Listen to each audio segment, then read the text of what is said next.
I like it. We get the duality because I'm real. I know. I think that Aurora's favorite, but I will be the one going against you. We're gonna have a clash. I'll go paiN, baby. Okay, I like that. That's good. Yeah, we need a little bit of rivalry. Plus, paiN are a really fun team. Like, I actually love this team. I think biguzera is an amazing leader. We're both here casting. We're fine. We can clash. This is gonna be fine as hell. Well, then let's go for it. Here we go, ladies and gentlemen. Welcome back. We are into the game without much delay. I appreciate that. Aurora versus paiN, and we are a Nuke to begin with. It's going to be Aurora starting on that CT side with paiN gaming on the T side, and I'm seeing very, very little utility by way of paiN. They've put up a smoke, and they're actually trying to jump across from me. I can't believe it, but Davide is actually able to get that first one, but they are going to get punished pretty quickly, so they're trying to get down towards that B bomb side, but they've kind of been slowed down. Starts of the round. They're still fighting this. Absolutely relentless here. Jotta's going to be going down next, and suddenly we're in a 3 versus 3 with the bomb down, and somehow the chaos has actually worked out in favor of paiN Gaming. They've got the bomb down. Well, let's go paiN. I mean, unbiased cast. Great round. Smoke, flashes going over. This 3v3 is still doable. Let's see what happens here, Anders. Yeah, it's absolutely doable. We actually didn't quite get the bomb down. I actually thought he did punch in the last digits, but still, it's definitely doable. They got 50 seconds left. The clock is almost failing Snow, but he's going to be able to get the job done. Now, Maja walking around with a knife in his hand. That's madness, but he does get the pistol back out and takes down Demo. That could have gone wrong in about 10 different ways. 2 versus 2 now, and the chaos of this round just won't find an end. Finally, they are going to be able to punch in the digits. The bomb has been planted now, and it's actually a 2 versus 2. With Maja, his position is somewhat known back there, but they don't know about Wox again. He's got the health for it as well. Up top with the P2000. I do love this move for paiN, though. They've managed to walk out of the bomb site. Look at this ring around the Rosie. It's like the most silent game of trying to catch each other I've ever seen. It's going to be Maja walking up behind him. Execute Snow. The defuse still happening. Gets a couple of seconds left, but he has to come off it. Oh, that might cost them the round. That might be enough. They don't have the kit. Wox it gets the shot. There might not be enough here. 10-second defuse. Did that actually cost him the fact that he came off? It's going to be down to the wire, and it will be Aurora to pick up the pistol. Already we start like this? This is their first round that we get. I like this, and there's only clean 1 headshots, as everyone saw. Everyone killed on the first bullet. Most exciting chaos round ever. Oh, that's so sick. I can't believe it. What a way to get started. Oh, this is gonna be fun. This is gonna be fun. Look at that. All clean 1 digs. Just get them out the way. Oh, the fact that he had to come up and defuse as well. Okay. And do you catch the little nuance of how much chaos is in that round? How much communication has to be going on? That's like the chat has to understand how crazy communication is in that round. I mean, just to keep a track of where everybody is, because for Aurora, they know that, you know, there's a lot of people in the yard, but it's hard for them to keep track of, you know, who's actually down below at that moment. So many moving pieces, and like when you start going somewhere, something happens and everything is flipped upside down. You just have to evolve in chaos. It's kind of like filter noise. Do whatever's in front of you, just try to make it work. And now, that big round, and the second round is even bigger than the pistol. Yeah, we know that. And very often when, you know, this is the difference between getting off to like a really hot start in the first half or feeling a little bit flat. And they've actually invested quite a bit into it. 3 M4s, a couple of MP9s there. Looks like it's going to be fairly explosive. Coming up out of the puck here. Maja already been dinked, and they actually managed to get the kill on him anyway. So Davideus able to pick that one up. 4 versus 5, and there should be another pretty quick bomb plant coming through here for paiN Gaming. I must say, this is a tough position to be in. It looks like they're going to try and flash Wox again. So he's just waiting for, you know, a bit of a timing here before he's going to be able to go for it. You can see Jotta's down there. Going to be setting up. He's got 2 flashes with him. They lose Wakadia before they even really get the setup. So, yeah, they're going to call it off. Yeah, 1 kill. He was going. He was waiting. Entire setup. Waiting for the flash. 1 teammate dies. And look how it falls. Oh, that's so interesting. Not the start. Not the start they wanted. The pistol was chaotic. paiN pulls it off cleanly. 5 alive, Anders. Aurora, big start. CT Nuke. I think this match right here is going to be exactly what we saw. This is going to be back and forth. Prediction, we don't get a snowball from either side. We get like 2 rounds back and forth and flipping. One of those matches. One what do you think? And paiN wins because I'm against you, Anders. It's already happening. I mean, those kind of games are fun. They can also be, I think they can also be kind of draining, right, for both teams. Like if it's a lot of back and forth early on. But I mean, this was just such a nice start, and it wasn't even complicated. Like they just took the challenge, and there was no real counter utility coming out from the CT side either. So they were able to just fight cleanly. You did my job for me. Perfect analysis. It really was just in the team playing communication. Nothing crazy, but perfect execution at small levels. Let's see how this one go to the third round coming up here, and already a lot of yard presence coming out for paiN Gaming. Not slow to try and take over this part of the map. We've got Xantares. He's playing down by that mini position. Normally there'd probably be some HEs to blow open these smokes, but because they lost that last round, they just don't have any. So Snow able to walk his way across. Kind of unusual that you can do this without being interrupted at least a little bit. And he's in a forward position by now. They're pretty much, it's sort of a 4-1 split, right? So they got one player that's playing, I guess, T-Roof, or it could have been Lobby instead. And the other 4 are all going to be trying to group up down here and put a little bit of pressure on. And Xantares has pretty much confirmed that now. Yeah, but that's exactly it. They're just playing pack game CS, trying to work out the trades, but Xantares has a timing here. If he pushes this, he has a lot of information. Look at the Raider. How does his team react? This is fast. He knows they're going outside. They have to position accordingly. They are hesitating just a little bit, but Anders, you can see the play shaping up in ways that even they can't right now. How would you describe the macro outlook that the T's should be doing here, and how should the CTs be defending? I mean, I think you're right, though. Xantares has more information than paiN do at the moment, and you can kind of see that Aurora are adapting to it. That they're actually, you know, they're not rotating down below. So the fact that, I mean, paiN, they are running out of time a little bit. They spent a lot of time waiting. They're down to 22 seconds. Very open position for Bacardia. I'm surprised that he's able to do so much damage. Almost a double kill, but they've lost the high ground as well. Magic going to get the kill on Snow, and suddenly 3 versus 3 with 10 seconds left on the clock here. They're running this very low, almost getting caught. I can't believe it. The MP9, he gets the shot, and with it, the round just, run away. You don't have to fight any longer. I don't know why Watsik is out here. Okay, they're going to win the round, but he actually could have lost it because he didn't quite escape. And I mean, that could have gone horribly wrong, but they end up working it. And I think really it's down to what you said, right? It's the fact that Xantares knew they weren't coming B. Man, look at this match of chaos. This is just pure chaos right now. It's that back and forth, but it's one detail. Every key round right now, I think the universe is showing us something. We're not getting the beautiful Xantares kills, the paiN crisp kills. We're getting grassroots CS. That seems to be the theme for them. And for us, it's the simple one. And Anders, you just predicted Counter-Strike like a CS pro because that was it. It's simple. Go. They're going to lose biguzera early on here. Demo goes down next. I mean, Aurora, for as much as they lose that second round, the fact that if they can bounce back right now and win this next one, it's going to be no money for paiN, and it's going to be a bit of a good start anyway. They might have actually brought it back on track here. Yeah, I mean, like I said, I think back and forth right now. Aurora, fast flip already. That DGT round, as you were mentioning, it was a horrible chance, but that chaos got 2 down after time, and he's dead. Just in the most casual way, but nice shot from NQC. He'd probably love to be able to steal that AWP away from Watsik if he can. Definitely one of the more exciting snipers, I would say, in the Brazilian scene. We've got Snow. All right, gonna get downed immediately. NQC on his own, kind of a winnable round, but I mean, not easy. Yeah, I was gonna say they have flash info, so CTs. Ooh. Oh, that was the duel. He gave him a 1v1. I promise you, if that goes down, T has a 90-10 advantage on this nuke after. But he got the MP9 kill, got the win. No one will ever remember, Anders. He played perfectly. The only goal that counts is the one that goes in. And it's those MP9s, like, they're still so terrifying at all ranges. I don't know how, but it just doesn't seem to matter, you know? Look at this. Look at this! Look at this! What is this? Like, what is that MP9? That is so sick. Okay, that should stabilize the game a bit. You know, we've got 3-1 scoreline with paiN Gaming started to drop, you know, a little bit behind here, and with the, oh my god, the jumping suits. Never mind, I take it all back.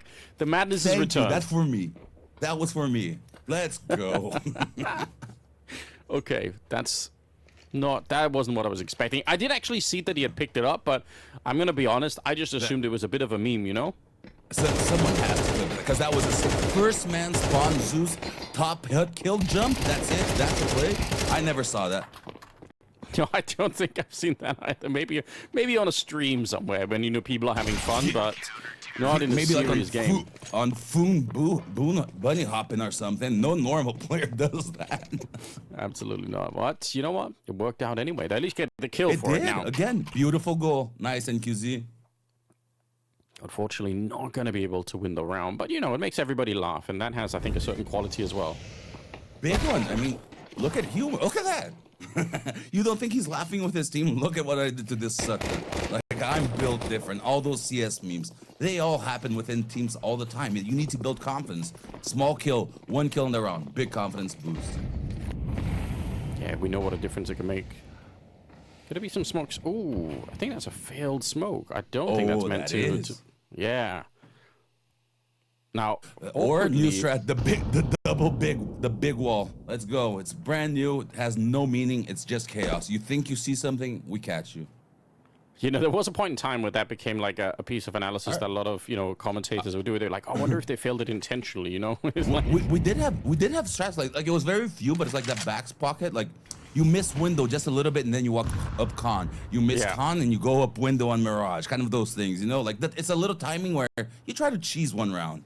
Yeah. But it's obviously very hard to know when you're just watching the game exact. Like, is it, I'm going to assume that just was a failed smoke, Yeah, no, you're going to call us a dumbass, and we have to live with the fact that we're going to look like dumbasses when that happens. Exactly. Well, 50 seconds now. They're going to be pushing in towards that ramp position. It's Jota who's here, and he is going to be able to get at least the one. And actually, he's getting a lot of information, right? So he might have got traded, but at least he knew that there were 2 more players at least on the ramp position. So it should be somewhat of a readable round here, I think, for the Aurora side. But 4 versus 4, and again, paiN drawing the clock very low. If Snow goes down here, they might just be running out of opportunities. Actually, Wakadia, what a bit of trigger discipline. He could have just tried to find the gun there and get the kill, but instead, he's going to be walking up behind, and he will absolutely secure it on that one. Snow goes down, 20 seconds. Now, they're inside of the B bomb site right now next to him, but he's putting so much pressure on. They're going to have to try and plant the bomb right now, out in the open. biguzera going down, and sure, they get the bomb planted, but it doesn't matter at all.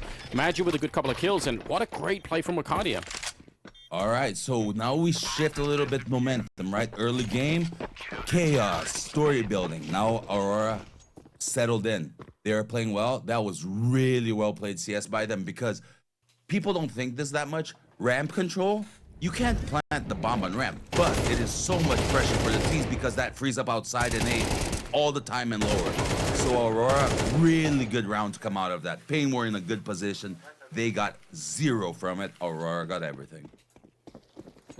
5-1, and in spite of the fact that paiN again did end up winning that second round, but then couldn't really keep the pressure on. So yeah, this is going to get really interesting now. Look at how much they have, Zeus, as well. They've got 3 AKs, 1 AWP, and 1 M4 on the Aurora side. Wow. So they're going to be really rich, and they have weapons they can't even buy. That's true. Have we had a pause from paiN Gaming here? Because biguzera, right? Probably the best current standing Brazilian IGL, needs to step up. This is his side, man. All eyes are you. That's what being a great player means. It means being aware that you are expected to deliver and still delivering. Yeah, you're right. I think that's a good point. Like the timeouts, especially early on, to sort of slow the calm the team down a little bit, could be important. Yeah, it's unfolding very fastly for them. Look, 1, 2, down, clean round. What was chaotic just seems clean.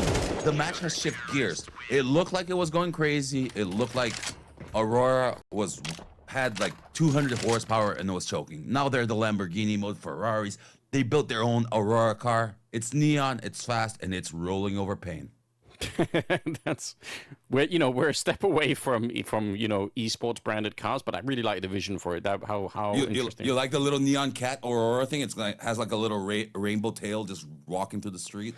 I think for the Paris major, I think I saw like a Hyper Beast car somewhere, like that actually had like Hyper Beast, like a full Hyper Beast kind of thing. So it can be done, The true paradox. What's worth more, the full car or the skin? Yeah, probably. We don't know.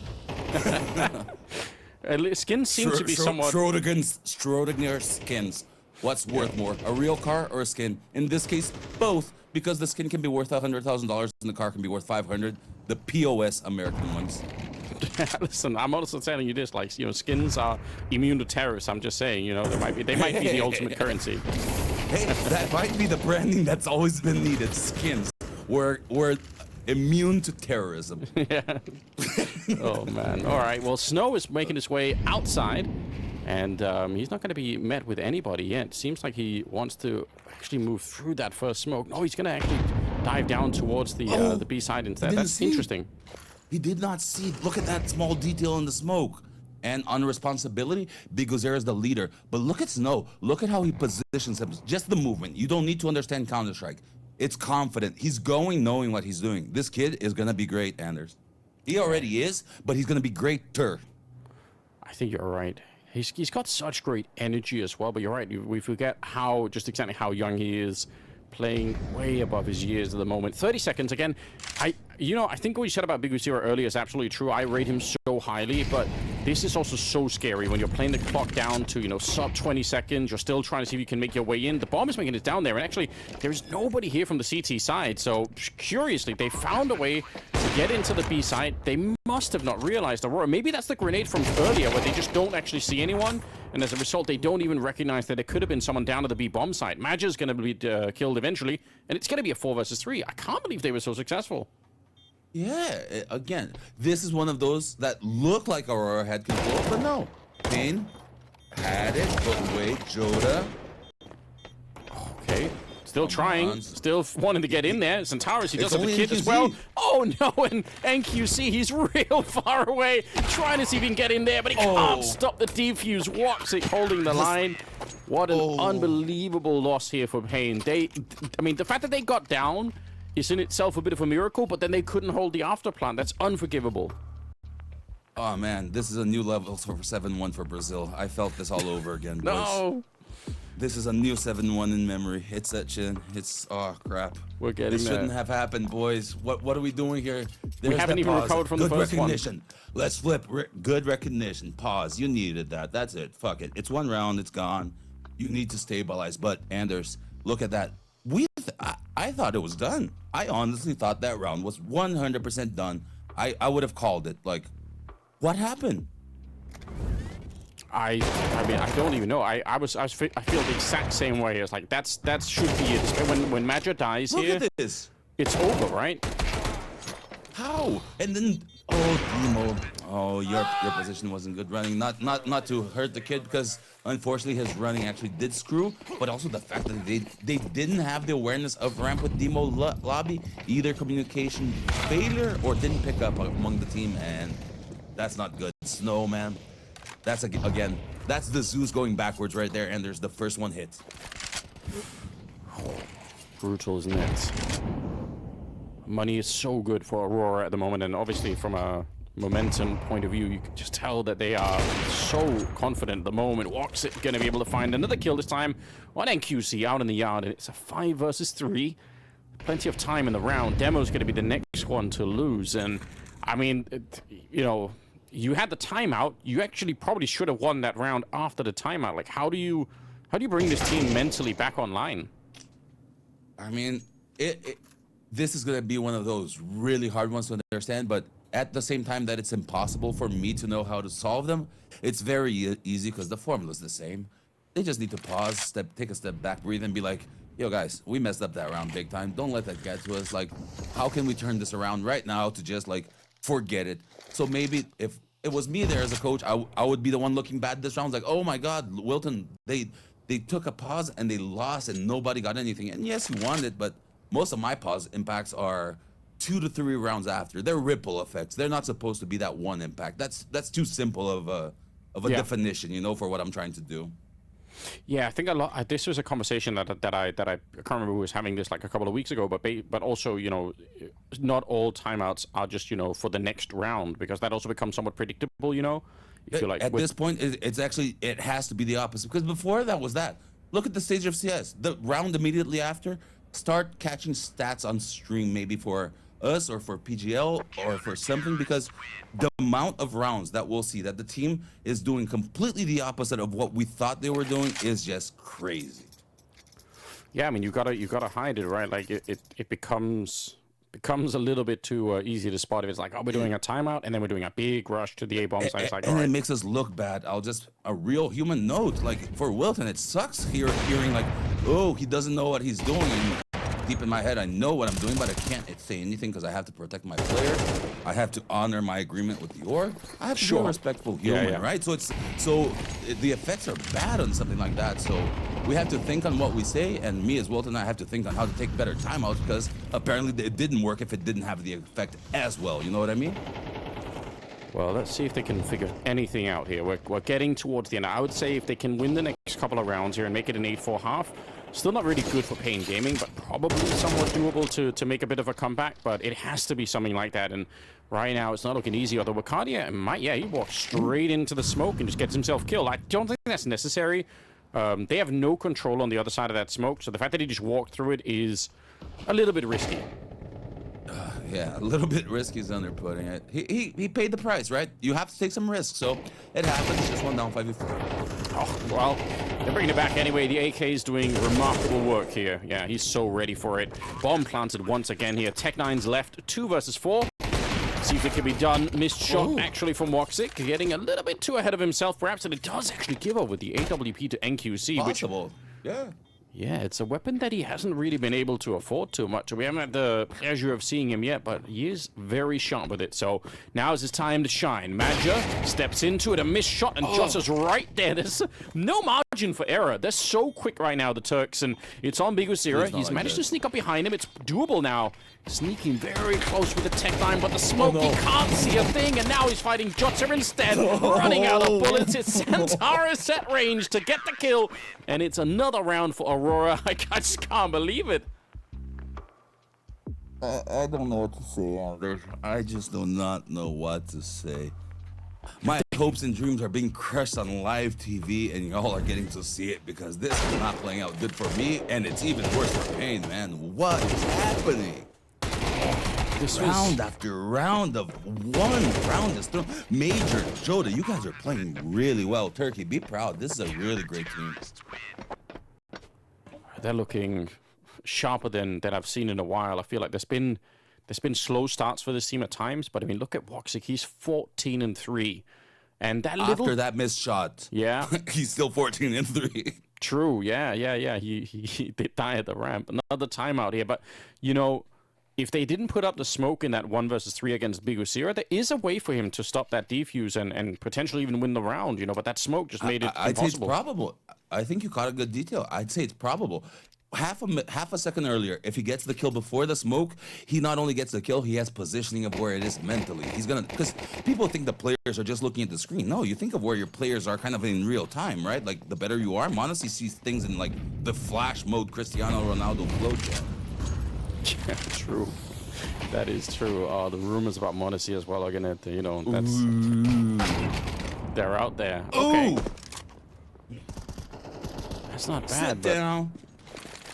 You gotta wonder to some extent if that's Woxic also just being, you know, so hyped on himself that he takes maybe a little bit of a risk, maybe too much. Nice damage from Santaris, but he's still dead. So 5-on-3. Surely, Wilton, this is a round that paiN do not win. bring me into this, and do not, Ander. Do not do this to me.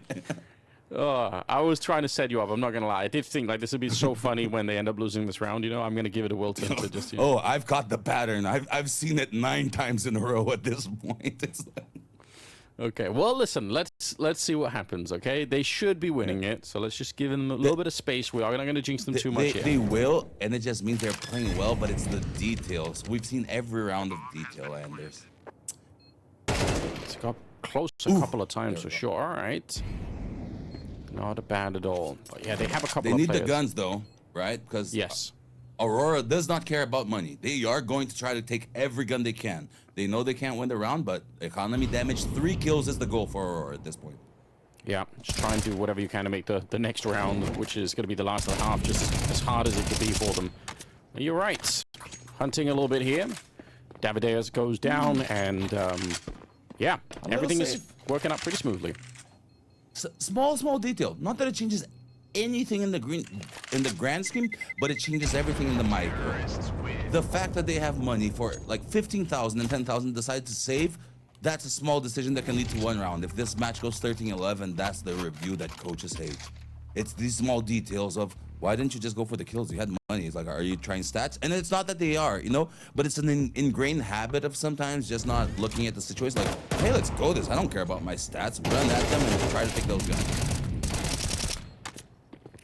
Yeah, I mean, at the end of it, I guess the only other upside is they get to save a couple of AKs on that CT side, but... that is the one up. There's always going to be more than one truth, right? So yeah, you're right. They do value the AKs, because if you have Zanctaries with an AK, maybe that makes all the difference in the world to you, right? Or maybe he got shut down by them at the start of the round. Exactly. Or maybe you saved and you thought you were doing great and you should have went. That's Counter-Strike. You have choices. It's about the best ones that you make. And when you mess up, guess what? You don't die in the real world. You just lose a game. It's close, isn't it? There's actually been much less efficiency with those HEs out in the yard than I feel like I normally see. I feel like some teams... That is true. No good breaks. No good tactical breaks we've seen, right? Yeah. That's kind of interesting because obviously that's a really giant part of the meta at the moment and as a result now T sides now are throwing those double walls that people are talking about. You know, you throw like, you know, one on the default sort of, you know, by the red container and then the other one by mini, and the CTs don't know which one to blow open. They can't really blow open both of them, so there's a lot of evolution happening right there. Less than 50 seconds, but look at Madja trying to take it into his own hands. Unfortunately, he's delaying a little bit, and they're down so quick. They just went for the vent dive. My God. Yeah. They recognize where it was. Interesting speed up, because as you'll see in high-level Counter-Strike, speed ups normally happen when you either kill two, as happened, or when you kill the op. Especially if you kill the op, that's a speed up tell right there normally. But they have to go for the retake, Anders. Yeah, you're right. Last round of the half, so gonna be any real delay in this one. Woxic hoping for at least one kill to start off the retake with. It's not really gone that way at all. In fact, he's going to find himself on his own with the AWP, and there is no chance in hell. They are trying to run him down, and it will be Davideus to take him 9-3 at the end of the half in favor of Aurora. The Turkish side, the freshly minted team here, but I mean, for paiN, it's a little bit late. I don't know, Wilton. Is 3 rounds, is it enough to do anything with? It is, but it's a tough road. I'm not gonna lie, because they need pistol first gun rounds and they need a little bit of momentum, right? They only got it towards the end. I think they started off slow. That back and forth chaos did not play well for them. Experience in Aurora just outclassed. So even though I'm still rooting paiN, as I said, I do think that this is a hard climb. But Wilton wants to see paiN and biguzera and Snow. Those are my eyes on. And the op, I'll add in QZ there right now. I want to see them step up into this game because it's about the responsibility. I don't need to see them win. I need to see them being competitive and present in this map. If they are coherent in their exercise, then we'll have a really good second map. If not, then it's a forecast. Wilton was wrong, and it's a blowout. Well, I mean, I think that's an interesting thing to maybe highlight, this idea that there are different ways to lose a game, right? Like you can lose a game and have it be, you know, a terrible sort of, you know, forecast for the future, or it could be that you just lost the game, but you actually did end up having a pretty good match overall, you know? That's exactly it. You just proved quantum physics. One is one, and it also isn't ones. There are the same. There are ways to win, and there are ways to lose. They're the same, and they're different. Well, let's see if we can let's see if we can find a way into this round. Hopefully without too much entanglement, but oh, I see what you did there, bro. Nice. Pistols, right? The dualies. I like the dualies though, right? These are guns that are coming out a lot. They enable these explosions. Most teams go for explosions. Let's go, Anders. Give us some hype. Yeah, oh, look at it. Well, it's going to be hype. NQC's in the corner. He's got all the bullets in the world. They actually are checking him. Look at how careful they are. He was set up to try and get that job done because the distraction was Demo, who was down on the ramp, and they were really hoping, badly hoping, paiN Gaming there, that, you know, the Aurora were just going to rush in, you know, maybe try and get that ramp control and just leave NQC in the corner, but that never happens. Look at how careful they are. They've actually stolen the dualies now. And it's going to be a very tough round all of a sudden here for the CT side. If they lose this one, it's probably going to be all over. And already the kills are happening. Yeah, instant cleanup. This is just so careful. All right. This is the exact opposite of the other one. This was the true just headshot pistols. See? So a little bit of a start right here for Aurora that just cements it for me. paiN are feeling pain right now. They're not in a good spot. There's no question about it. Cardiac will take the last one down. But I must say, what I really admire about this round is the very, very careful look from Aurora. The fact that they get the dualies and ramp, they go back, but even the attack onto the A-bomb side, they're not so committed to any one of these attacks that they couldn't escape. You know, right here, if they really wanted to, after the first kill, they could have fallen back and done something else instead. So just very, very careful counter-striking. Again, beautiful analysis, Anders. You take my job for me. You maybe could do this alone. Because that's exactly it. It was just a block patch. They were always in a dynamic position to make moves. They could choose what they wanted to do whenever. They can react. They are in flow state as a team. They are not individuals playing, which is what paiN is doing right now. 5 individuals versus 1 team. Which one is winning? Well, I think it's pretty obvious. Aurora is kicking ass right now. They're so good at the moment. No HEs to blow open the smoke, and I think Aurora they know that. They know that that's not going to be happening on that CT side, so they get to use the smokes the way that you would have in, you know, in CSGO when there was no blowing open the smokes. You could just throw the wall and, you know, try to see if you could make your way past. Magic goes down, but it's not even necessarily a big loss. The fact still is that if NQC dies here, it's going to be a bomb plant. Wow, he's almost saved the round. Oh, God. Fair play. Smoke position. Small little detail. I like the smoke from Xanterra's position. Just the fact that it's kind of set, it's fast. It doesn't lose time. It's efficient. I really like that. Yeah. Very quick. And look at where he's positioned inside of it now with the low health. They just might actually not expect this. This is a crazy play from him. Let's see how much he could get done. They have the advantage right now, paiN Gaming, but Centaurus walking up right behind them. biguzera executed. Centaurus ready for more, but he can't quite find the angle, and now he's a bit low on health. And let's see if they can get this defuse home. They're tapping it once. They do not have a kit either, so if Centaurus gets that one, it's going to be all over. But Davideus was already on the defuse, even at 10 seconds. I think he's just barely going to be able to get the job done. Wow, paiN Gaming. I was sure they were going to lose that. I thought Centaurus' positioning there was going to win everything. I thought so too, but it goes to show, like, sometimes just luck plays a fact, right? Because Xanterra's 10 HP, 12, I don't know, something like that. He does the highest risk play, and he's good, and the rest of the team that can't. But I can almost promise you, the team died because he did that play, because they were expecting him to pop a little sooner, which there is no right or wrong. It really was just about, oh, next time the team needs to be better. They still weren't as in sync as they should have been, but that maybe takes a year and a half or something like that, you know, like the Astralis level. Yeah. It's not something that is easy to build for sure.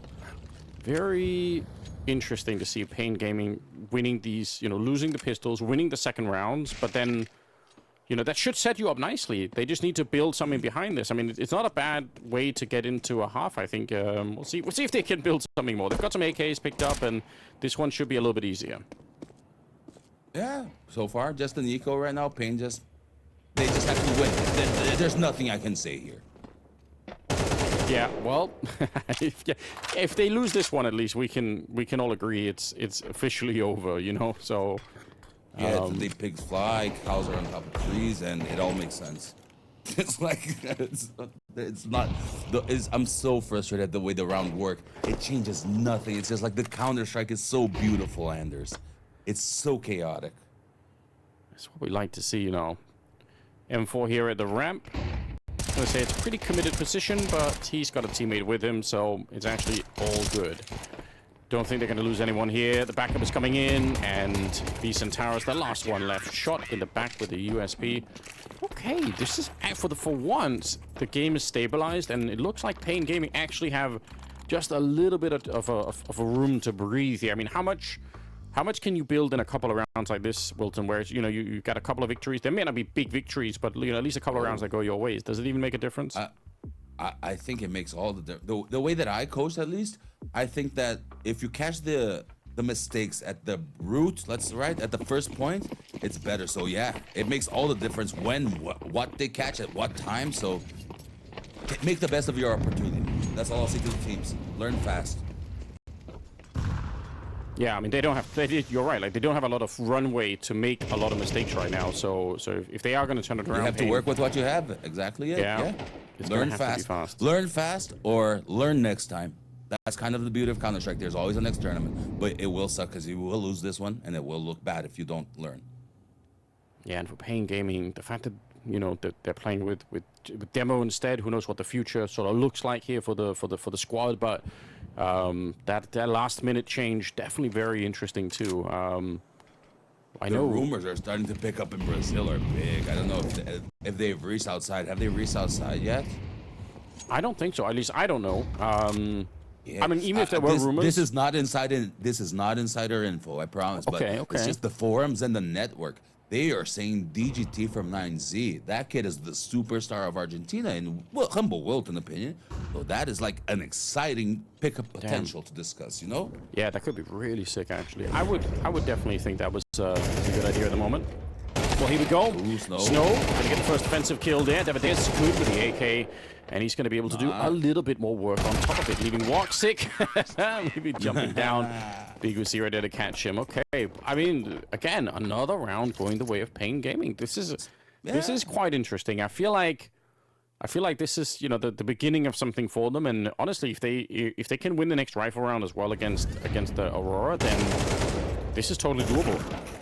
Yeah. I mean, what was the score at one point? I think it was 9-1, right? So this is the exact match. It was never possible until it was. And it's starting to look possible now. So it's just like you're saying. They don't have to change anything. They just have to keep doing what they're doing. If Aurora now doesn't adapt, you either learn fast or you become the purse yourself alligator. They need just a little bit more by way of making a couple of entries. This round, be nice if they get the bomb planted. Somewhat unlikely. Demo's playing quite far back, but he does have the crossfire. So again, it's a very committed position. If he was playing here alone, I wouldn't like it. But the fact that he's got a teammate means, they're going to be able to trade out the attention a little bit. He's running low on bullets, unfortunately, so kind of rough. And you can see he's really fighting for his life. 7 bullets left, and he is eventually going to get taken down. So, go. Okay, I mean, I guess it bought some time. It's not really the end of the world, but perhaps a bit sloppy in the back of that box. Yeah, not clean. I'll just call it as it is. Nerves. That's the kind of thing where he's trying to play confident, but you can tell the confidence isn't there. The right swing holding left. It's tactically smart. He's playing it safe. He's not playing what the situation's calling. So he's not playing wrongs, yes, but for a kid, right, showing. You want to try to do anything in flow, not just the small thing of what's safe, what's good, what's normal. It's got to be so hard to kind of forget about your own, position on the stage here, right? Like, because a lot of people are going to be looking at him. It's so hard. Like, the thing is never to forget. It's to acknowledge and to use and leverage. If you're playing with pressure, it means that you are aware. It just means you are synced, that you know that it's a high challenge, but you are up for it. So just play the moment. Or worry about playing what's the standard of Counter-Strike that everyone already says is good, but does not fit every situation because everyone thinks that there's one right or wrong for Counter-Strike. There isn't, man.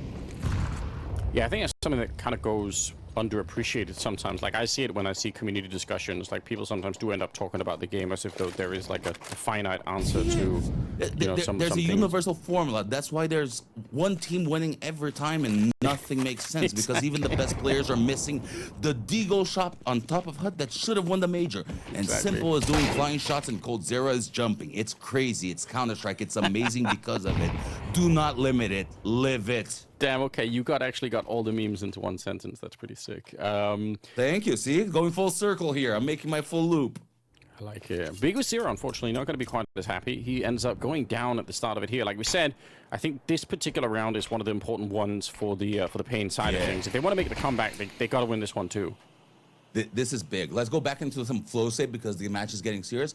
This would be a round that Fallen would say, pause, guys. This is the round of the match. That would be the keyword. Full focus on this one. This round is more important than everything. There's more priority in this. So both teams looking at this, paiN is in Aurora is in a good position, but hence why they are taking it so seriously. This is happening subconsciously. Honestly, paiN are not in a bad position because NQC's forward AWP there at the lobby means they can have a lot more presence down below. I think NQC has managed to sort of limit the map for Aurora.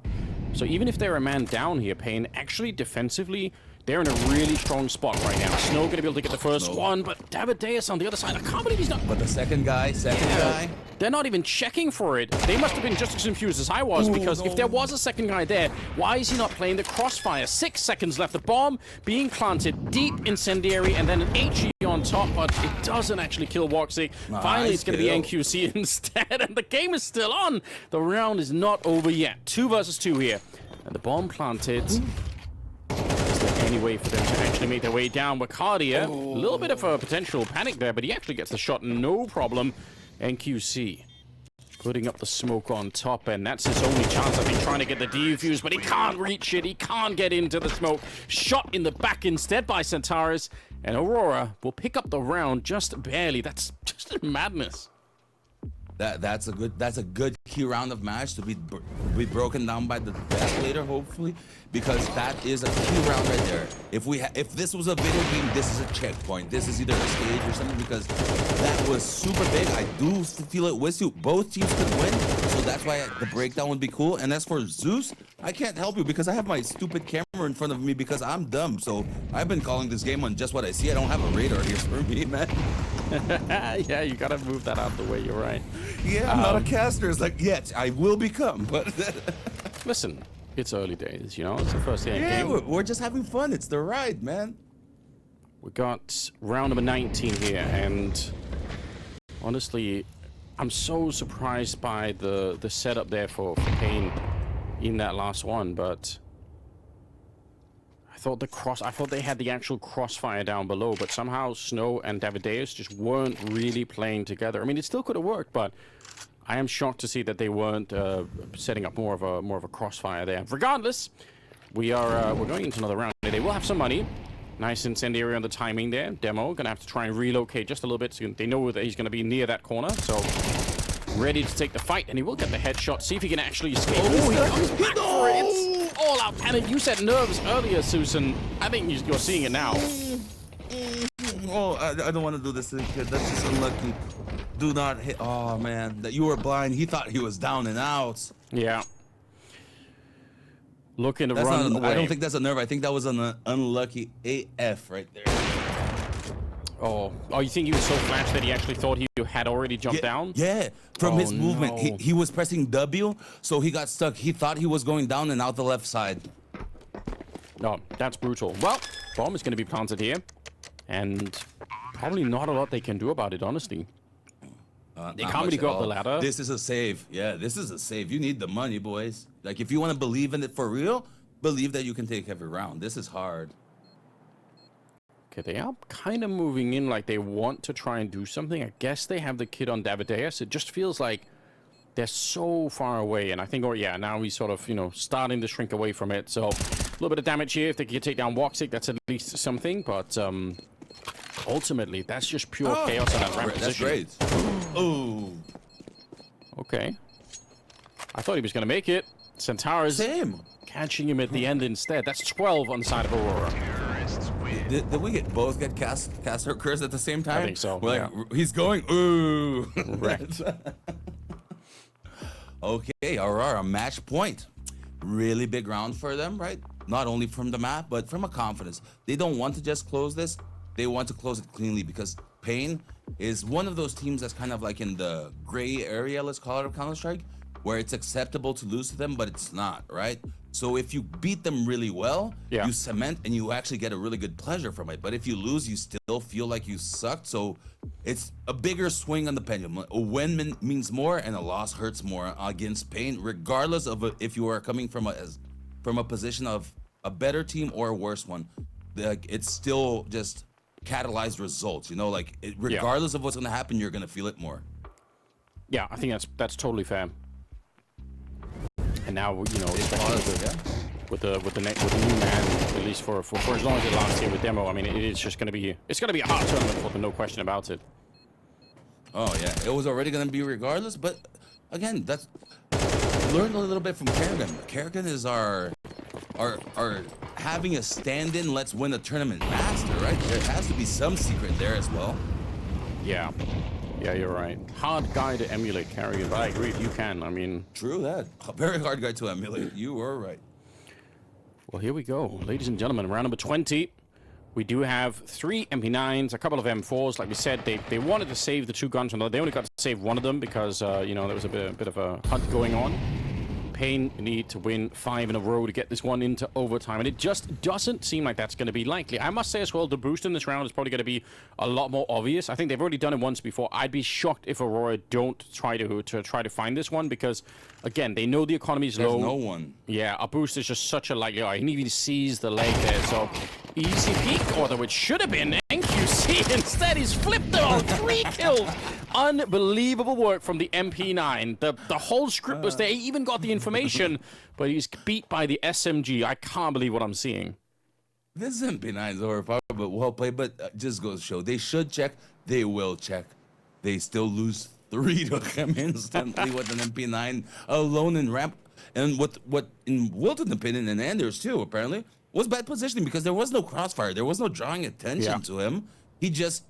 They walked into the crossfire and he got the kills because it was badly played in a sense, not because their team played well, right? But it's the W. Yeah. The goal is beautiful. It went in. You take it, because if it didn't go in, you would have been lost. You would have gone to map 2. That's just a bit of a shocking result. I really, because I just feel, what I don't like about the boost is I feel like you can get away with doing that boost like once per half, pretty much. But if you do it in a round where it's automatically that the economy is going to be low, like this one, I would be surprised if Aurora didn't check it, and they did, and somehow that just didn't matter anyway. Wicardi are going to be saving this gun for the end of the round. That is something at least. So 1 down, 4 to go to try and get this one into overtime. I mean, I don't know, Wilton. Can they get there? Can they win the next 4 in a row? I've participated in. So, yes, they can do it. Is it easy? Still no. Turkish fan Counter-Strikes, now's the time to motivate your team. Brazilian Counter-Strike, now's the time to move yours, because whoever helps theirs a little bit more, maybe gives them that just 1% extra chance. That's all you need sometimes, you know? Get the energy flowing. Incendiary smoke to take its place. Centaurus, what a nice peek. And I've got a feeling now they maybe are bullying Demo just a little bit. They feel like he's a bit nervous. They can kind of sense it. Yeah. And I mean, that's what they should do, you know? Yeah, this is competition. If you feel blood in the water, you go for it. Yeah. They have to learn how to fix it, not you. You recognize a solution.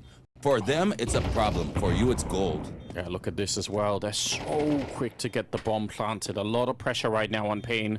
They absolutely need this at the moment here. Damadeus, it's a very nice entry to try and get the bomb site back in their hands. Bacardi and Centaurus answering back and almost running out of bullets. It's NQC to go down to Bacardi, leaving just biguzera in the middle of all of the madness here with 9 bullets left, and it's way too much. They're going to jump him. Waxic with 20 kills at the end, and it's Aurora to pick up map number 1. That was a good game, in my opinion. I think Aurora definitely deserved that win, Anders. They played better Counter-Strike. The trade chaos rounds we saw, they were the superior team. They showed the voice of experience, but paiN, these guys, I heard the crazy think that maybe MongolZ would win a major. I will say, I can see Aurora winning a major.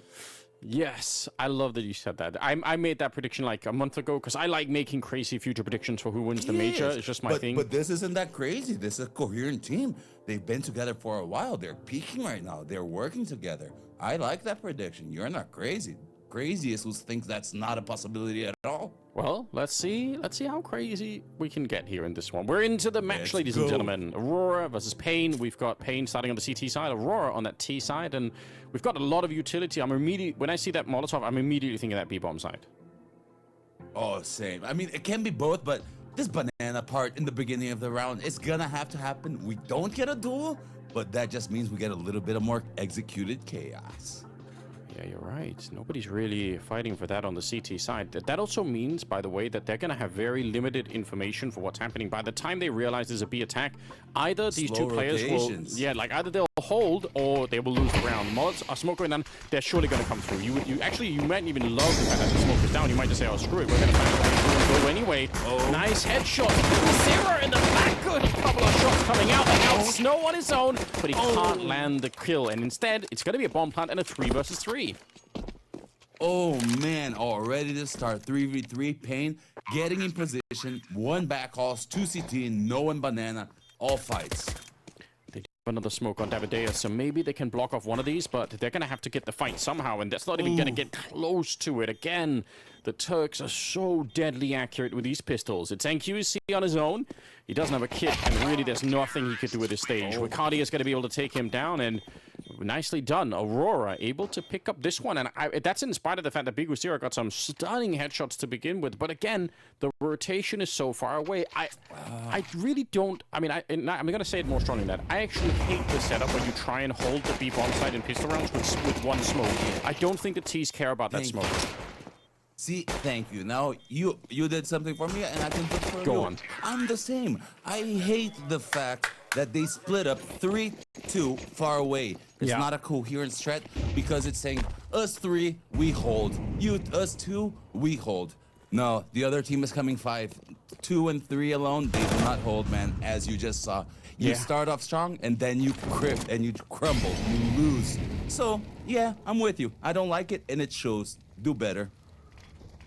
Not going to be happening this time, unfortunately, for them, but they have a history, at least in the best of 3 that we're watching right now, of actually winning the second round. So if they could do it again, and I mean, Inferno's a great map for it, right? 5-7s, the MP9s, you're going to be close no matter what, so...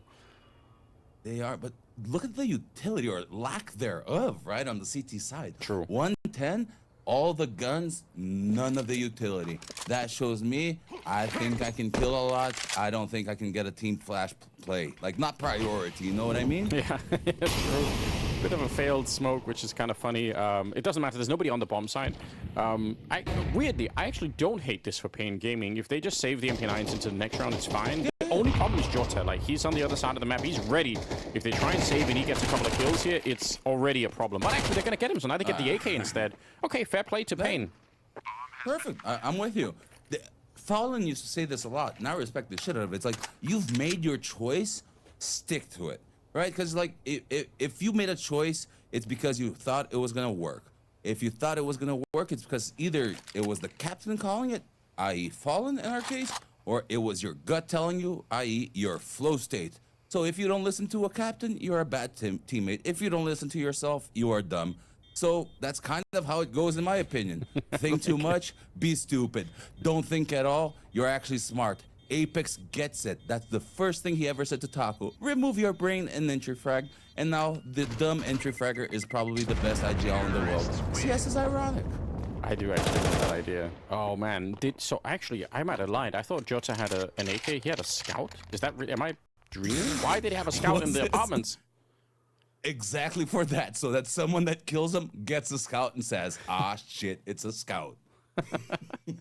That's so confusing. All right, well, fair enough.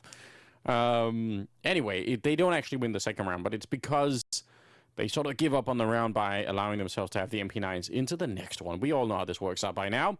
We'll see if they can, you know, be a little bit more dangerous coming up into this one. We do have the 2-0 scoreline at the moment. Round number 3 here, and we'll see if that stolen scout can do anything. I mean, a couple of good shots with to the body there, and it could be interesting. Look at the setup here towards the mid position. Ricardi is surely going to be traded out and dead in this one. We'll see if he can do anything at all. He's going to be straight down NQC with a nice kill.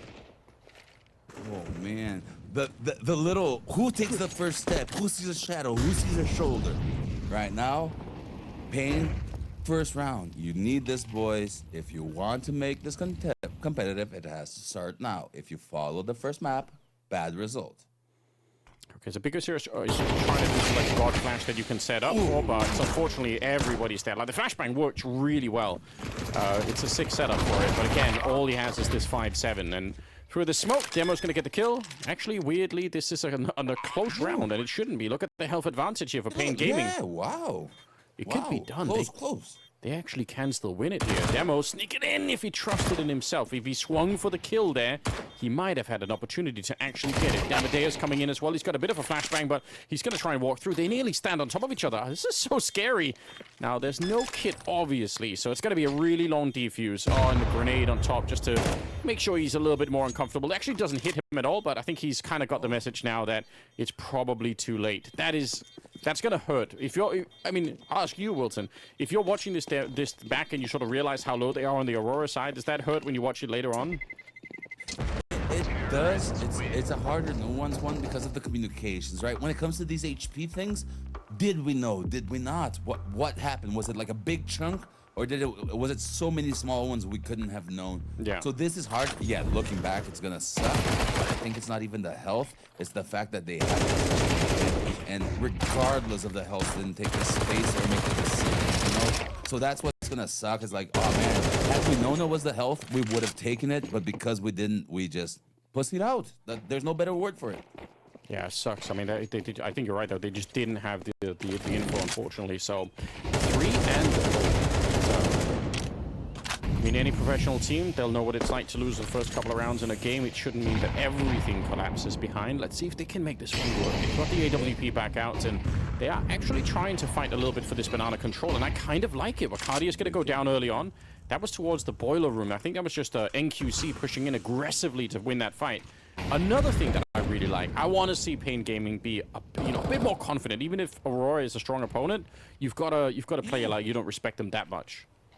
I agree. Look, biguzera gets a kill, 5v3, but NQZ going for the kills, things like that. I'm with you. I want to see them play not as equals, but as someone that recognizes, and it's not a bad thing. Hey, Aurora is good. We have to play our A game. It's as simple as that. It's not about them being better, right? So if paiN shows up, it just means that they are aware that the challenge is hard, but that they are up for it. Look at NQZ go. Impact. Super sick. They've actually won every single fight in this round. I was gonna say, at least for Aurora, it'd be nice to do some damage to the CT side economy, but I mean, I'm not even sure that's a question any longer here. Davide is sneaking in. Looks like he's gonna get a free kill against Madger, who is busy looking into the apartments. What a sick round. What sick round? I think the fact that Davideos is in second mid just shows that they did kind of what you wanted. They had attitude, right? Even in the 5v0, they did what a lot of people would say is dumb Counter-Strike. They're not following protocols. Old Zeus would have said it, but no.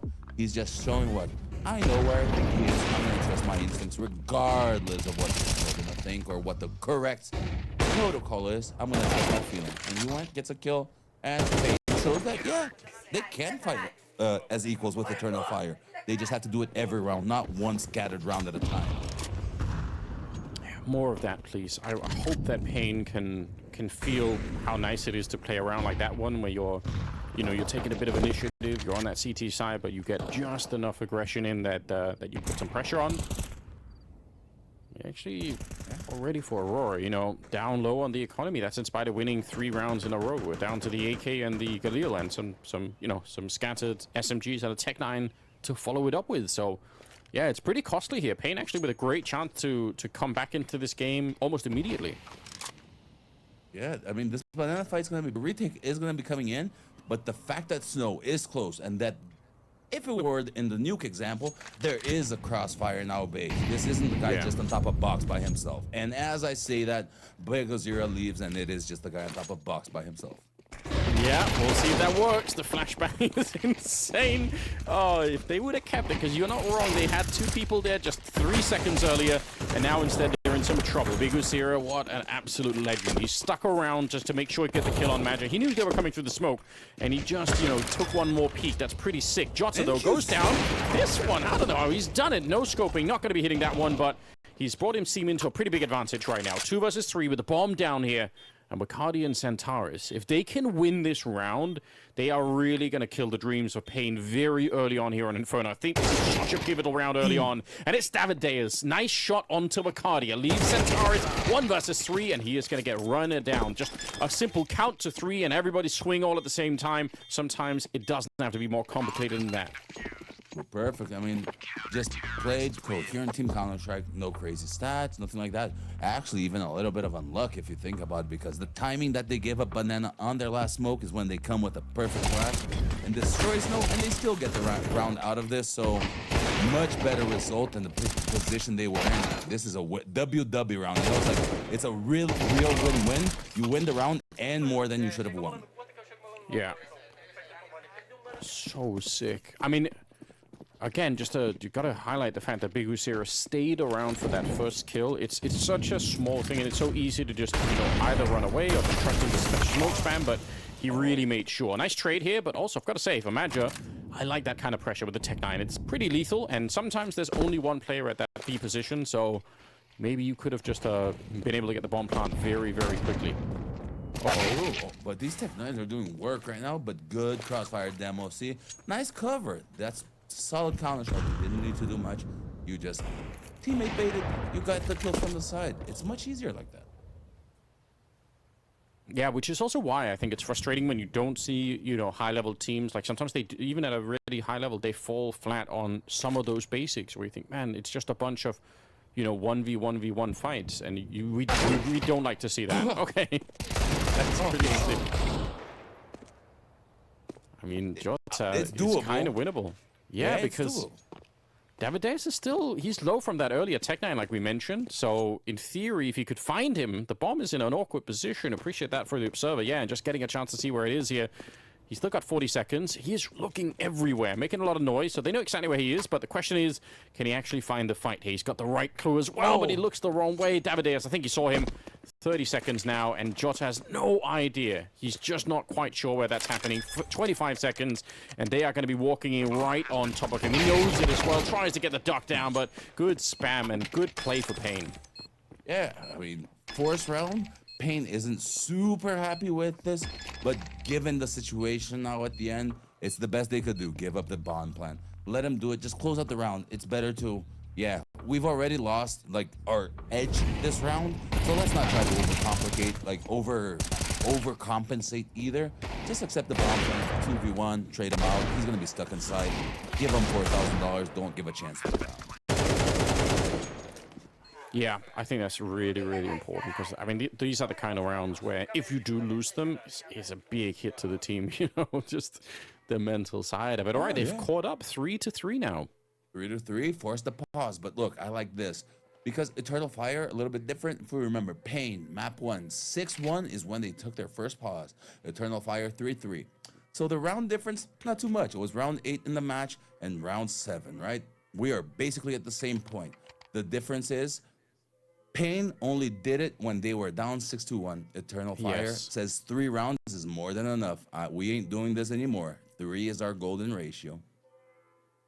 I like that. Yeah, because we did wonder about that on the Nuke map. It did feel like biguzera took a long time before he really called that first timeout, and sometimes that can be pretty rough if the morale of the team has already been beat up a little bit. But okay, Madja trying to get things back under his control early on. Kind of a critical round here with quite a lot of money on paiN's side, not so much on the Aurora side. I mean, they're buying into this round. If they lose this run, then paiN might bounce up to 5 rounds, and that would be a brilliant start for them. That would actually be a really solid start. Economy starting to build in this round, if given the opportunity. But T-side, Aurora, Ops, full utility. They have map control, and they haven't even used the utility yet, so Aurora, even at this point, look at this. It's gonna be hard for NQZ to keep position and to re-engage at this point. He didn't even have that shot, which in this case was a bonus for him. They didn't see the op, they don't react. Yeah, he just is flashed back, but again, paiN living in a sort of a limited information environment at the moment. They are gonna try to see if they can move a little bit towards that hallway's position, but not so much. Yeah, this is going to be, again, one of those setups where you either defend it with the 2 people that are here, or there's not a big chance for rotation. They actually do have another one coming in. NQC, Flash. There's flashes. Yeah, but he's going to get so smoked out here. I mean, both the players at CT spawn, right? There's one more there for Snow. He takes another peek. You're absolutely right. It's down to the flashbangs. They finally get rid of him, but it took a lot. It's the oh no and oh yes at the same time. Yeah, it might just be biguzera going to be taking down Centaurus, so we're back into a bit of an oh yes position right up until Woxic shows up. Oh no. Taking down biguzera. Yeah, we're back into that. It was Davideus. What could he do here? 1 versus 2. He is sneaking up. I mean, a lot of confidence. Knife out, just so sure no one was going to be at that corner. It's Wicardia crouching into the perfect time, and Aurora, I mean, that is the real power of those B hits. Once you get the bomb down, I mean, you can keep trading and you're probably going to be winning those rounds. The afterplant is so hard, which is why I thought paiN was actually such a good position, because I kept calling it as they were happening. It's about the flashes layering there. They did a good job, but there was only the guy triple this is gonna sound awful, but he was only able to get 2 with 3 flashes and being the solo hold. Like, he did a great job, but with 3 people there and that amount of flashes, the collapse and break has to come from CT, from backhauls, and from triple at the same time. Right. You know? Yeah, I think that's absolutely correct. So, yeah, you're right, unfortunately, right? Great job, but unfortunately might still not be enough. Molotovs are amazing here for Aurora. They burn it out, so you can see they actually force paiN to not be able to play next to each other, and they must have heard that NQC AWP, so they have quite a lot of information right now, Aurora. They don't have to do anything, they can just wait. Yeah, paiN is in shock. That's a Brazilian. They are feeling everything right now, because if Aurora basically slams against the window in the map, paiN is throwing every utility. If one smoke goes down, 3 compensate back. They have them on the famous tilt point. This is tilt point. If anyone watches tennis, Formula 1, this is the peak flow state in opposite. There's opposite flow state, guys. It's when you're so bad that you are incoherent and you just start making dumb decisions because you've lost track of what was the idea, what we were going. Yeah, and you can't afford that. I mean, especially maybe on the CT side of Inferno, right? If you end up throwing, you know, 1 too many grenades, you don't have them in the last 30 seconds. It's kind of devastating. Oh, I think they'd already called a save for this point, but biguzera still gets found by Woxic. Yeah. Damn. And nice call, though. To me, that's reverse flow, man. Like, you've literally went from such a good position that you kind of tilted yourself on one small detail and you inverted the scales. You inverted the pendulum, whatever you want to call it. You went from being super good to super tilted in one round kind of a thing. You can snap out of it, but you got to recognize it. Yeah, I mean, right now, just one small step in the right direction would be the ability to save these 2 weapons. If they could do that, at least they've got kind of a story to work with. But this is a rough turn of events, I must say. But credit to Maja, right? He called that timeout at 3-3. Timeout. And then they're back. Timeout now. You need a timeout. You still have not gone, and you have had break rounds that are tilting and demoralizing. It is not a shame. It is an asset. Is that a little? That's a little dragon that's been drawn there on the tactical paper. Is that so a little bit of eternal fire sympathy still left? I'm gonna go with Ouroboros. It's the snake eating the snake. It has nothing to do. It goes to Aurora. They bought this team. It's theirs. So Nice. all the credits go to you, Aurora. Nice. All right. I appreciate that. Fair enough. I won't call them out in that case. I was just getting curious, you know? Yeah, I get you. That's it. To be curious, you have to risk exploring and you have to risk offending. It's not offensive. It's just curiosity. Round number 9. And a good shot there. Easy pickup. Jota going to be going down. So much is riding on this right now for paiN Gaming. If they're able to bring it back with the NQC AWP and really just not much else here, that's going to be absolutely huge. You can see biguzera's already got the grenade primed and ready and going to be throwing it down maybe a bit too early here. Looks like the flank is in, though. Wakadia, he's going to have 2 easy kills, and I don't see biguzera being able to hold it on his own with just a pistol inside. So how much is their hearts going to jump when they get scared right now? Oh my God, he's behind us. It's like it's one of those moments where your soul leaves your body momentarily. You see yourself from the outside and you feel like Inception. You feel like you're falling back and you have that thing in your stomach where you're just like waking up from the dream, you know? Yeah, it's not a fun time, is it? Especially not this kind of a dream right now. I mean, actually, maybe paiN would like to wake up and realize it was all just a dream, you know? Maybe that might be positive for them. I think they would definitely like to be really nicely in their warm bed right now with like just watching TV or a demo, because this position is not comfortable for them. NQC looks like he's found a good spot to save. There's not going to be a ninja defuse here, but there is going to be a knife stab. Knife, so, yeah. you know what? A little stiletto knife, not a normal one. That's a stiletto one, right? He poked the guy.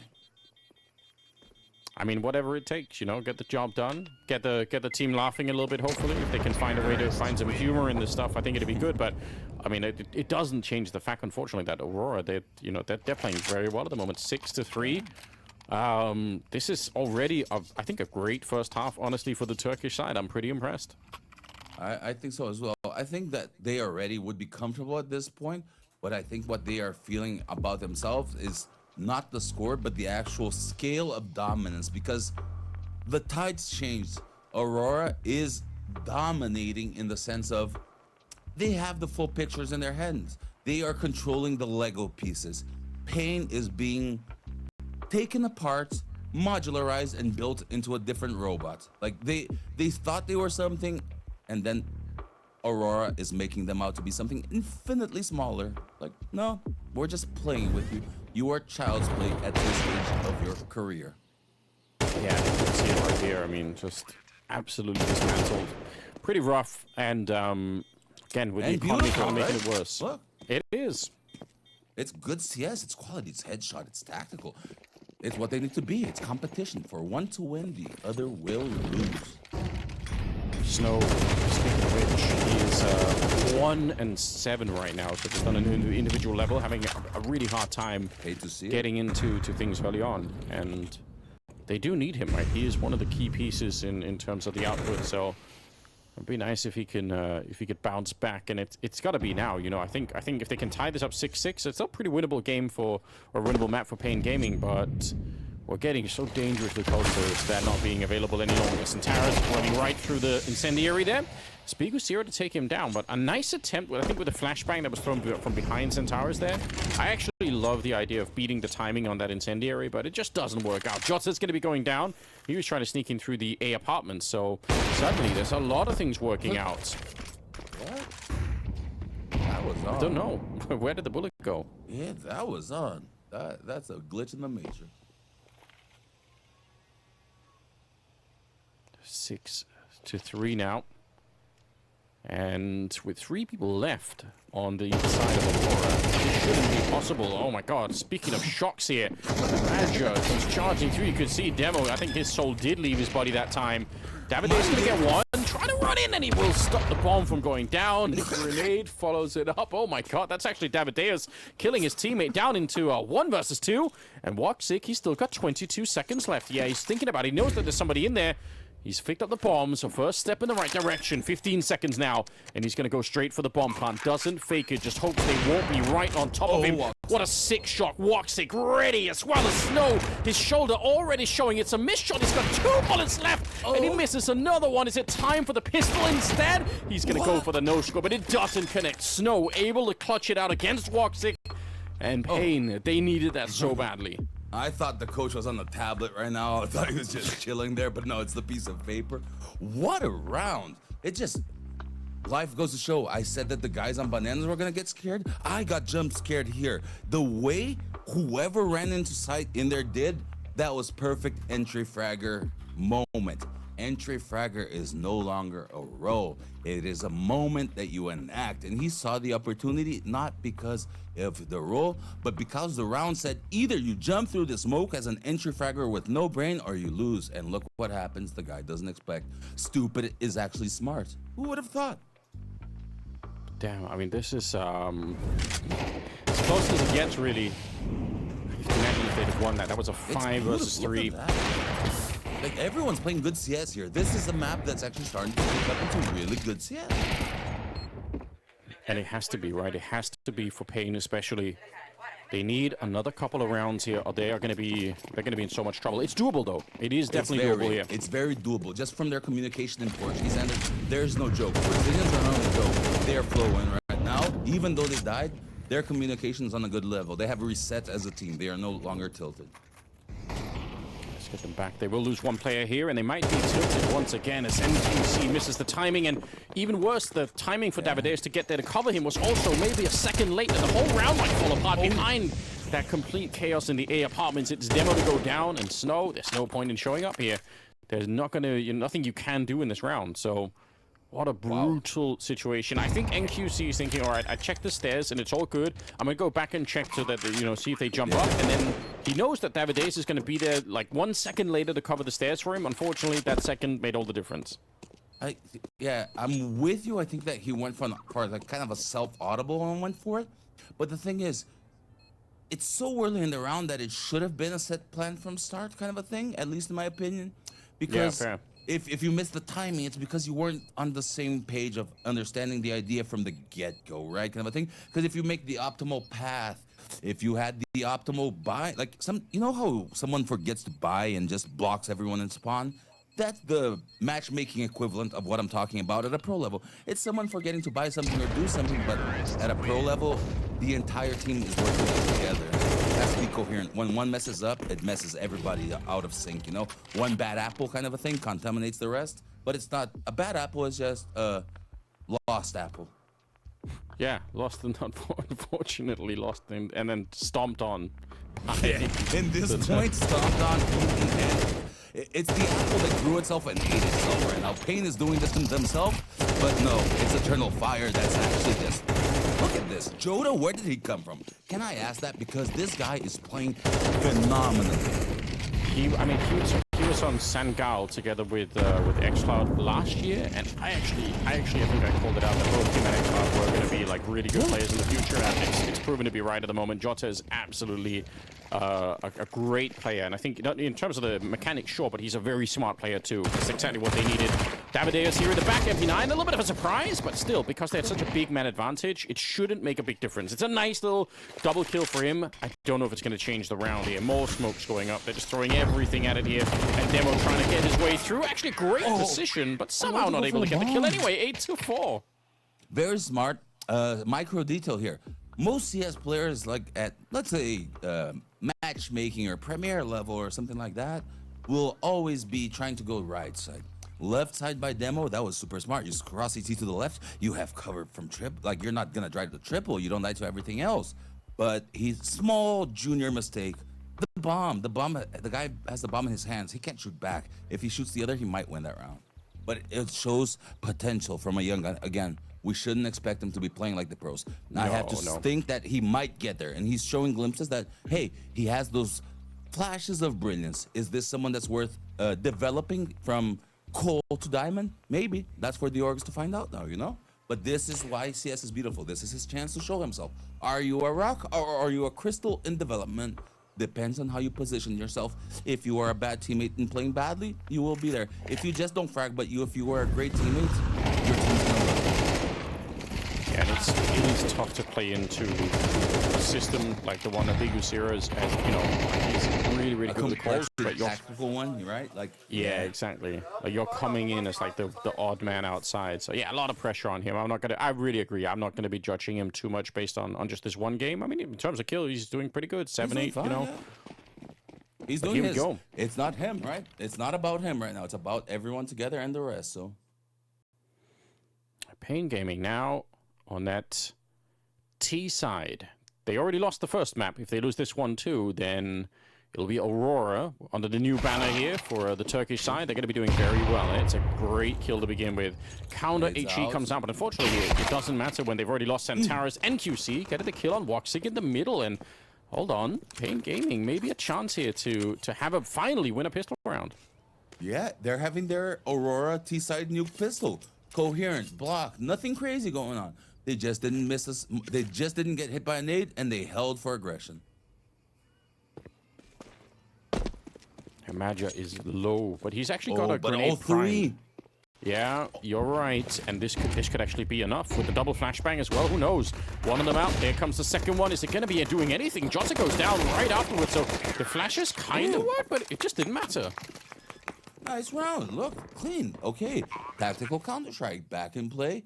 Pistol round. That was really nice and smooth. And like I said, I didn't see anything crazy. I just saw that they had the kits, got the kills, decided to go together. I saw blocks of 4 going with 1 lurk. That's kind of like 2015 Counter-Strike at its finest.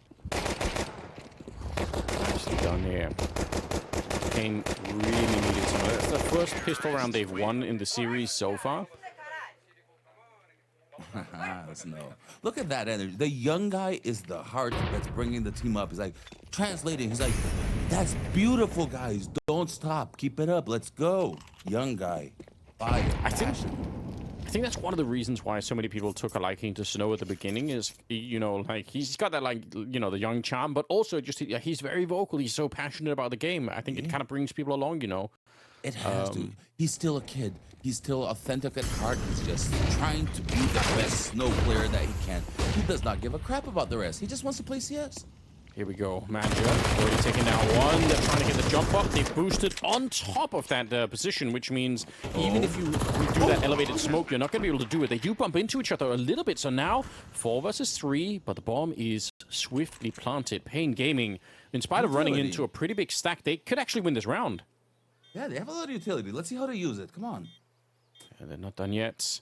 MP9s slowly getting closer. There is no defuse kit in play either, so they need to be a little bit quick with the retake here. Nice shot from Demo. He's starting to get warmed up. A second headshot for him. It leaves NQC on his own, and Woxic quick to kick him down, and he's going to be right on that defuse. And again, like I said, it's a 10-second defuse, so they just had to be lightning fast to try and get there, but it looks like just in the nick of time, he's going to be able to complete it, and obviously steal back an AK here, so yeah, that stack actually ended up working out very, very well, so well done, Aurora. Very well, but contrast from paiN, right? When it's Aurora, the moves are made, but they're made simply. The player slots into position. Hey, one go pull, one go here. It's the most obvious positions, but at the same time, did you notice how no one overpeaked what you normally see in CS? Like, the coherence is they know which order is the first domino that has to topple. Where is first contact? If it's from Banana, it's pool. If it's from 3D, it's triple. If it's from CT, it's the emo guy. None of them are scared to play. They just know which each one has to hold. It's simple and effective. Now when everyone hides, oh no, let's just make them come to us. We think we're playing smart.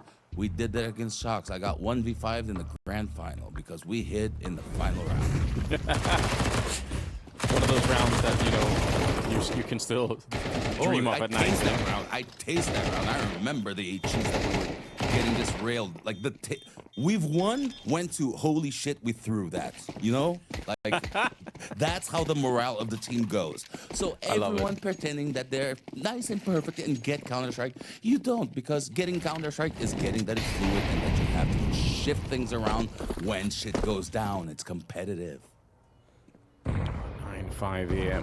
Round number 15. paiN Gaming. That's a tough round to lose, but the economy still for Aurora is not really looking good at all. I mean, obviously they have something in this round and that's good, but if you're paiN Game, you've got to realize that one good round win here and we're kind of right back on track. So there's no reason to necessarily get too sad about it. It's a very, very deep smoke that's been landed, so some good forward defense here on Banana, which has been made wider. Finally, they made Banana wider, although I feel like now people are unhappy about that too. You can't please everybody, and apparently you can't please anybody at all, because there's not one person that I see happy. I want this. They give you this. I wanted that. Here's $1 million. I wanted euros. Exactly. That is the Counter-Strike player mentality, I've noticed. It's really funny. I haven't had a chance to play myself, so I won't make any deep comments about it. I'm just saying that it's something people were asking for a long time. Badger, okay. It's pretty aggressive. He's going to get traded out. I kind of still love it, to be honest. I think it's pretty sick. You'll know for the situation. I love the deep smoke in the play. It's different. It's correct. I like it, too. Oh, Woxic, he's not going to be happy. He knew he had that one. Good awareness. He knows that he could have been vulnerable from the A apartment, so he's not just running back with his AWP out. He could have got shot down. Couple of good grenades here. Davideus looking to take the angle. Surprised that Wakadia doesn't get shut down. So the bomb planted here, and yeah, Centaurus rotating in. Now he does have the defuse kit this time. I'd love to see something more out of Centaurus. We know that he is a much better player than what we've seen out of this, bit series so far. Not that he's been playing badly, but we just know we could do a lot more. So see if paiN can hold on to this aftermarket here. Some good spam coming through, and actually that works out. Davideus gonna get combined on, taken down from Centaurus, and now the 1 versus 1, it's NQC. You called it, you called it, you called it. You wanted, and then he doesn't do it. You see how the world works? But he tried. No, NQZ played well. Centaurus tried, man. Have you never gotten those splits where you knew you had the kill, but the guy still gets it onto you? Players have amazing reflexes. It's not always about us making a mistake. I actually give, and okay, I can tell that. I was gonna say that NQZ probably felt that one. He's like, oh, you know, when you hit those crisp shots, you're like, ooh, I was crisp, I was clean. And I think that Centaurus, yeah, he's gonna feel like, oh shit, I should have had that. But from my point of view, that was a really good play by Centaurus, and he just came out on top, really. Yeah, I agree. I mean, the spacing between the first player and Centaurus going in to fight NQC was probably pretty good. Yeah. Yeah, it maybe could have been a bit better, but like an orchestra, not everyone's playing exactly to the same tune every second. Like, there's gonna be some missed keys. Oh man, look at that. If they win this one as well, it might be all over Demo. He stays alive. Imagine if they could have got that kill there from Arcadia. He has the bomb, by the way. Oh no, he's gonna go down. That's the bomb, Wilton. What? Come on. Okay, the round is still alive. They have to try to get this bomb, but everyone is so far apart from everybody here. This is because Aurora pushed down the bottom of Banana so aggressively at the start of the round that paiN Gaming just kind of lost control of what was going on. They're going to lose Demo as well, and now Snow, 40 seconds.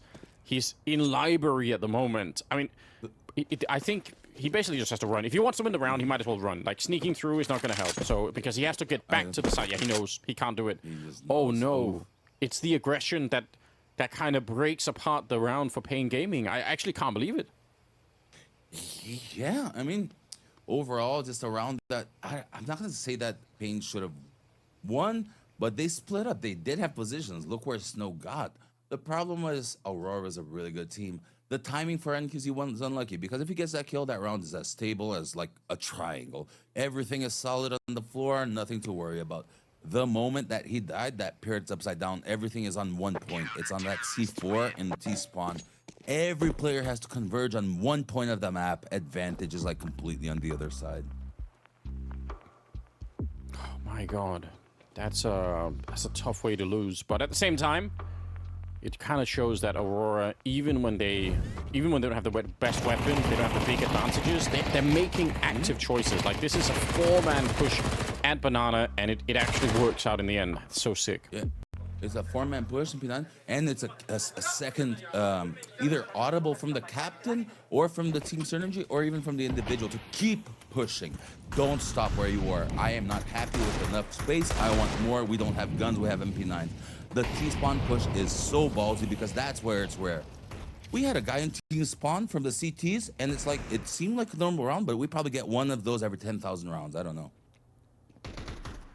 Yeah, but they're beautiful, you know. It's a lot of entertainment. That's exactly it. It's amazing because that 1 in 10,000 means it's a singular event. It's different. It's special. It's nuanced. What happened? You get to break down a new version of Counter-Strike that didn't exist before. 10-6, 4-round gap here.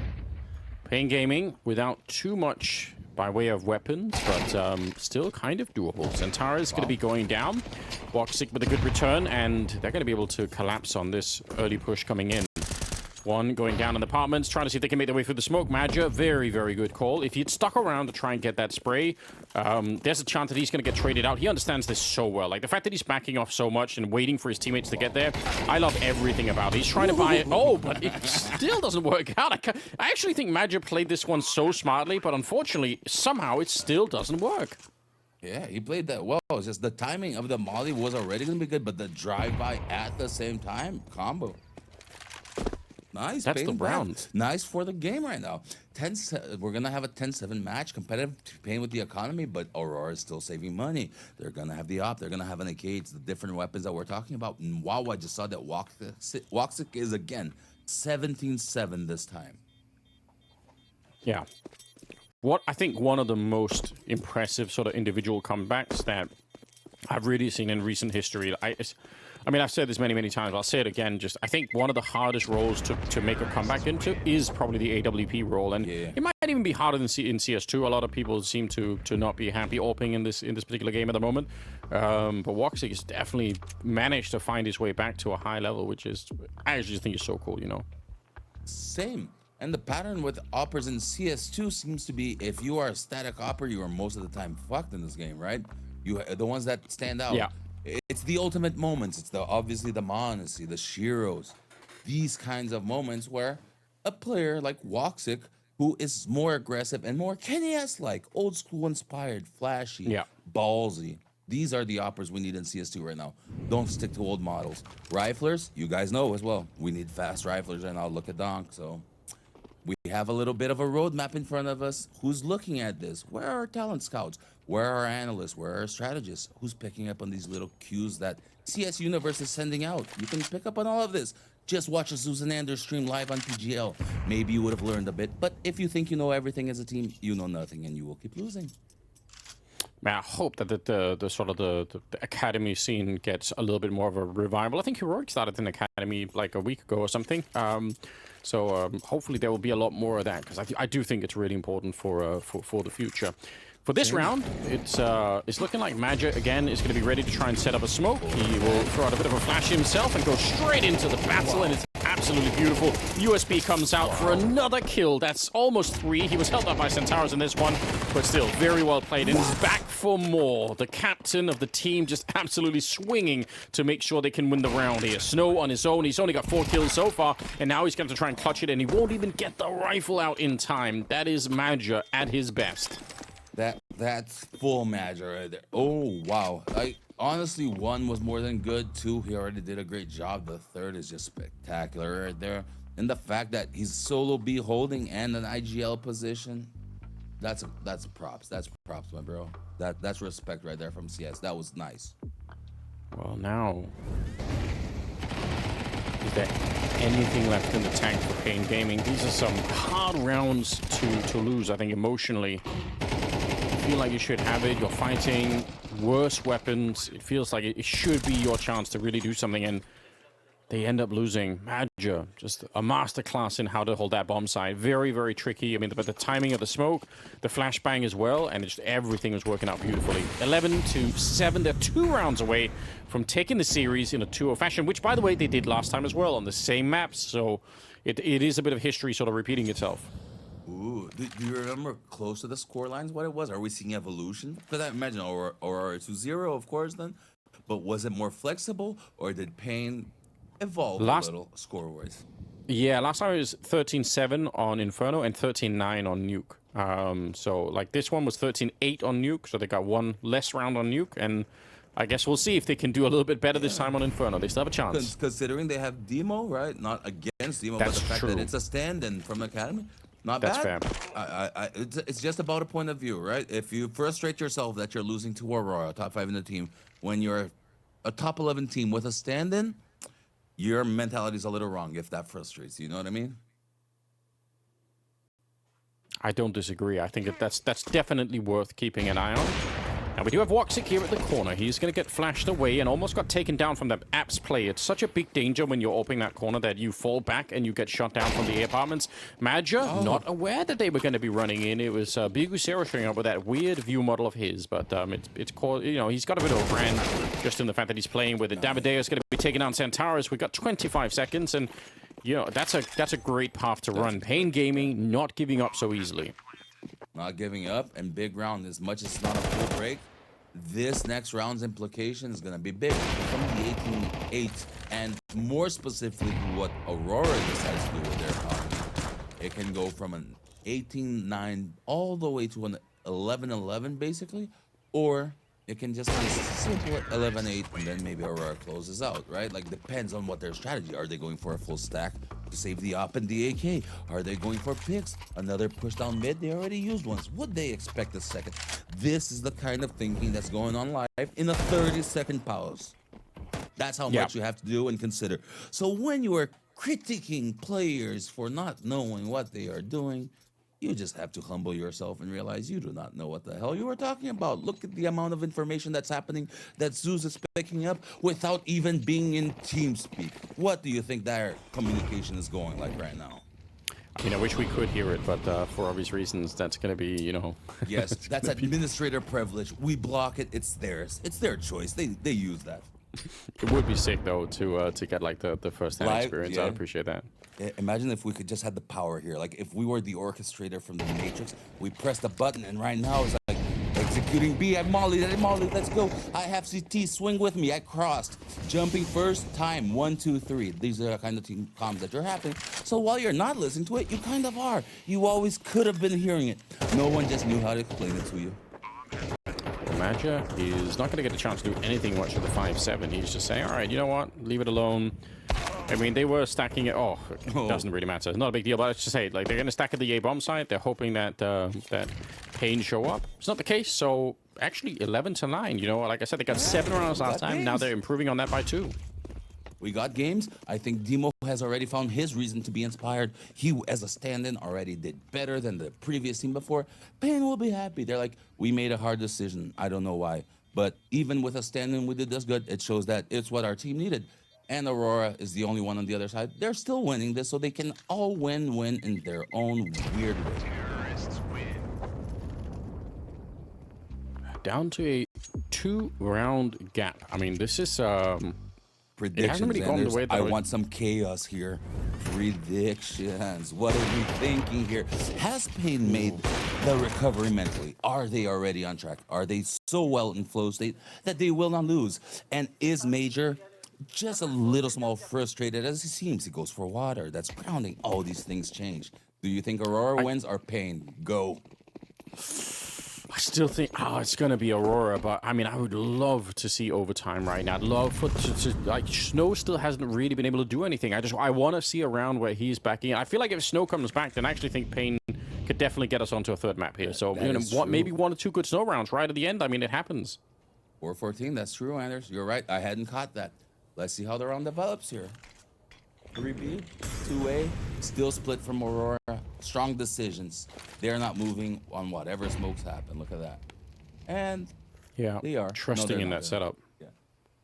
It's not bad at all. Woxic, nice position. Takes down NQC. Fallen back. He is aware that he could be vulnerable, but he's got a teammate with him here. So they might be lured in. It doesn't even matter. Jota gets blown up. Oh no! What a sick play for paiN. I think they were being baited into trying to fight Woxic on his own, and then, you know, Jota was going to be there to kind of jump out and surprise them. But there's no surprise. They just blow him up. Yeah, he just went out, but Woxic did a good job. How unlucky does he feel? Because, like, he feels he got 1 kill, dinked a second. He still has the crossfire. He goes for the reload. The teammate dies. He's dead too.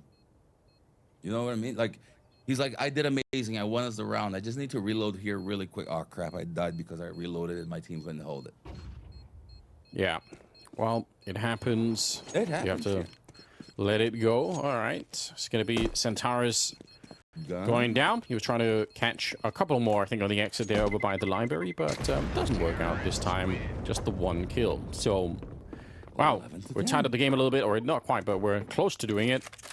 Oh, he catches the M4 at the end. Major. Nice move. Ooh, nice move. 11-10. Crucial round.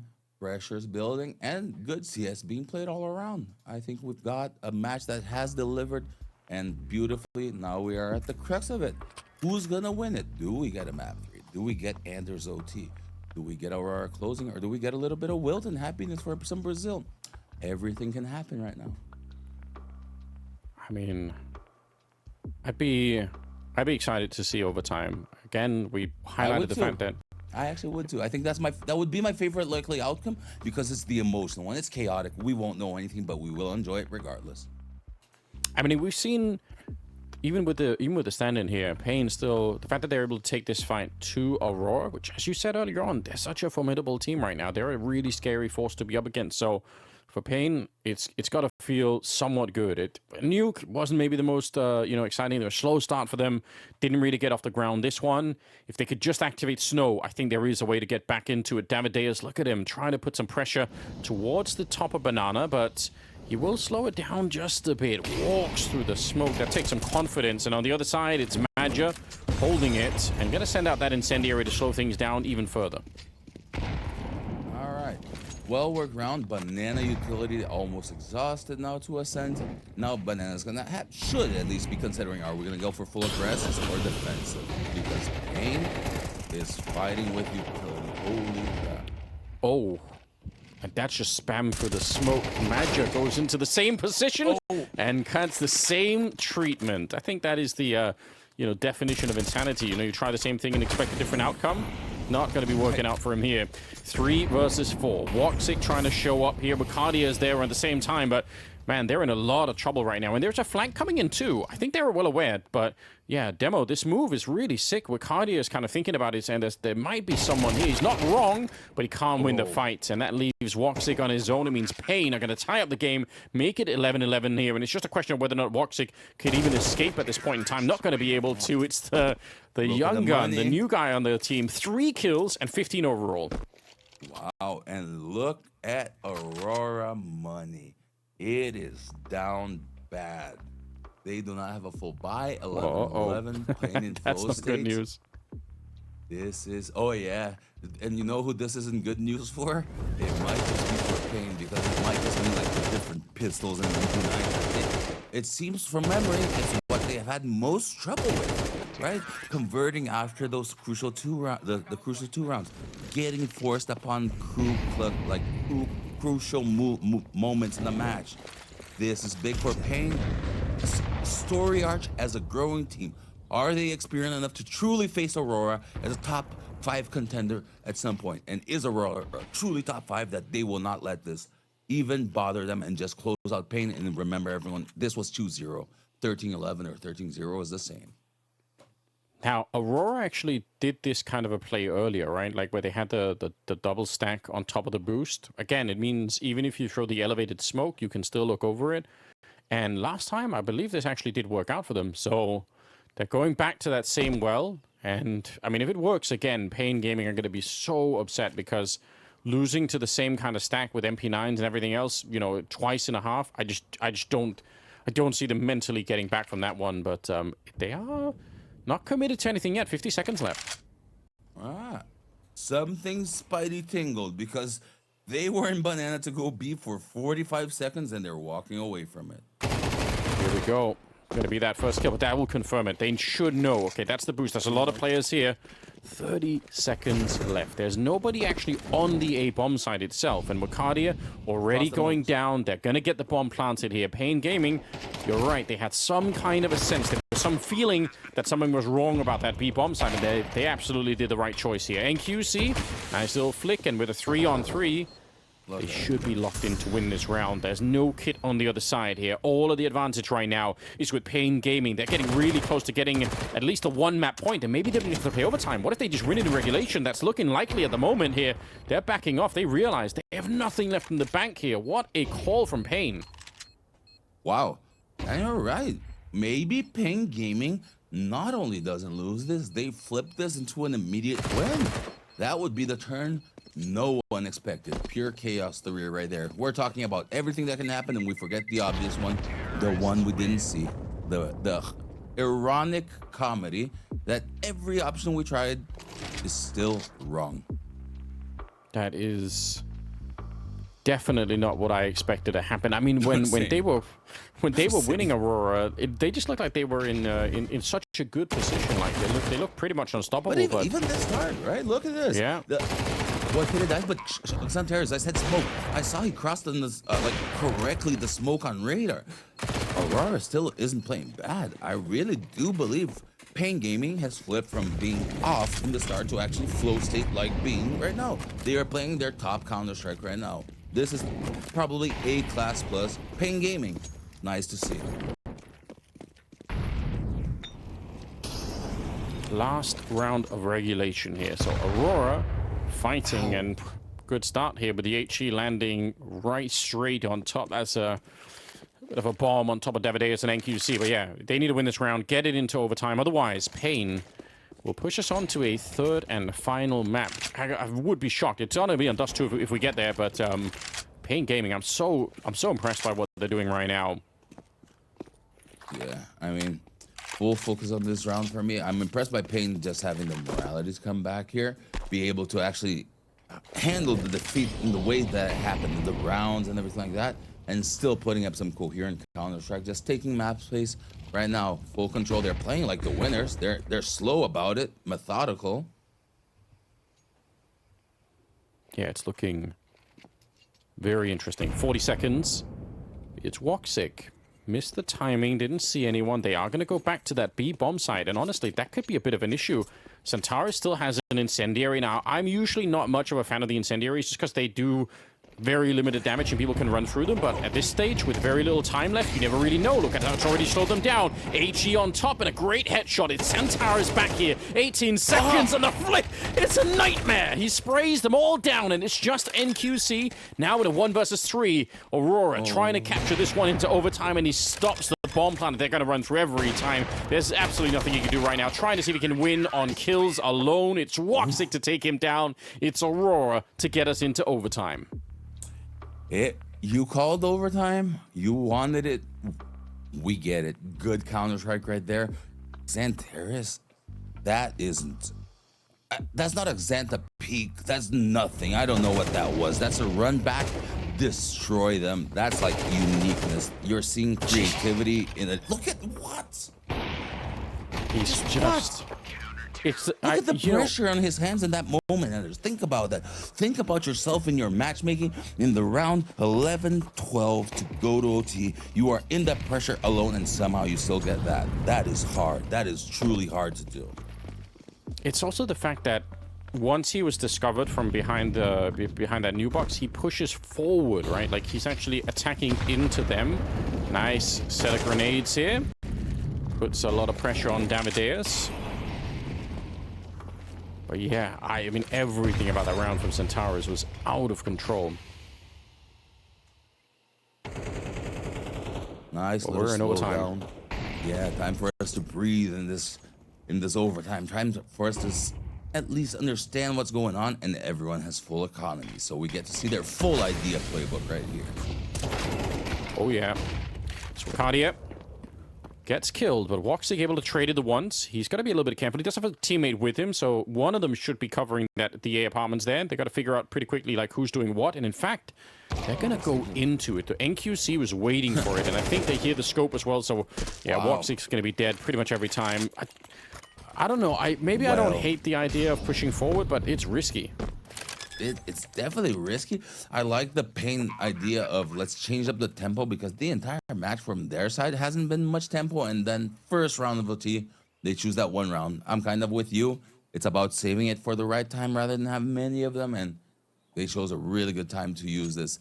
It doesn't mean, though, that it's kind of like fail-safe, because as you mentioned, walking forward, I actually think it's good too, and it's because he realizes that it's already screwed. I'm going to have to try to find a way to get creative and just kind of disrupt and hope for the best. Because if I just play according to like the cards being dealt, I'm going to get run over. That would be my take, right? No, I mean, I think it makes sense. Just, yeah, like you said, paiN had the even better idea of waiting for that very thing, you know? So pretty, the pretty opposed guys rapping, like they're kind of like orchestrating their own round really well. That's what being a tactician is. He's orchestrating.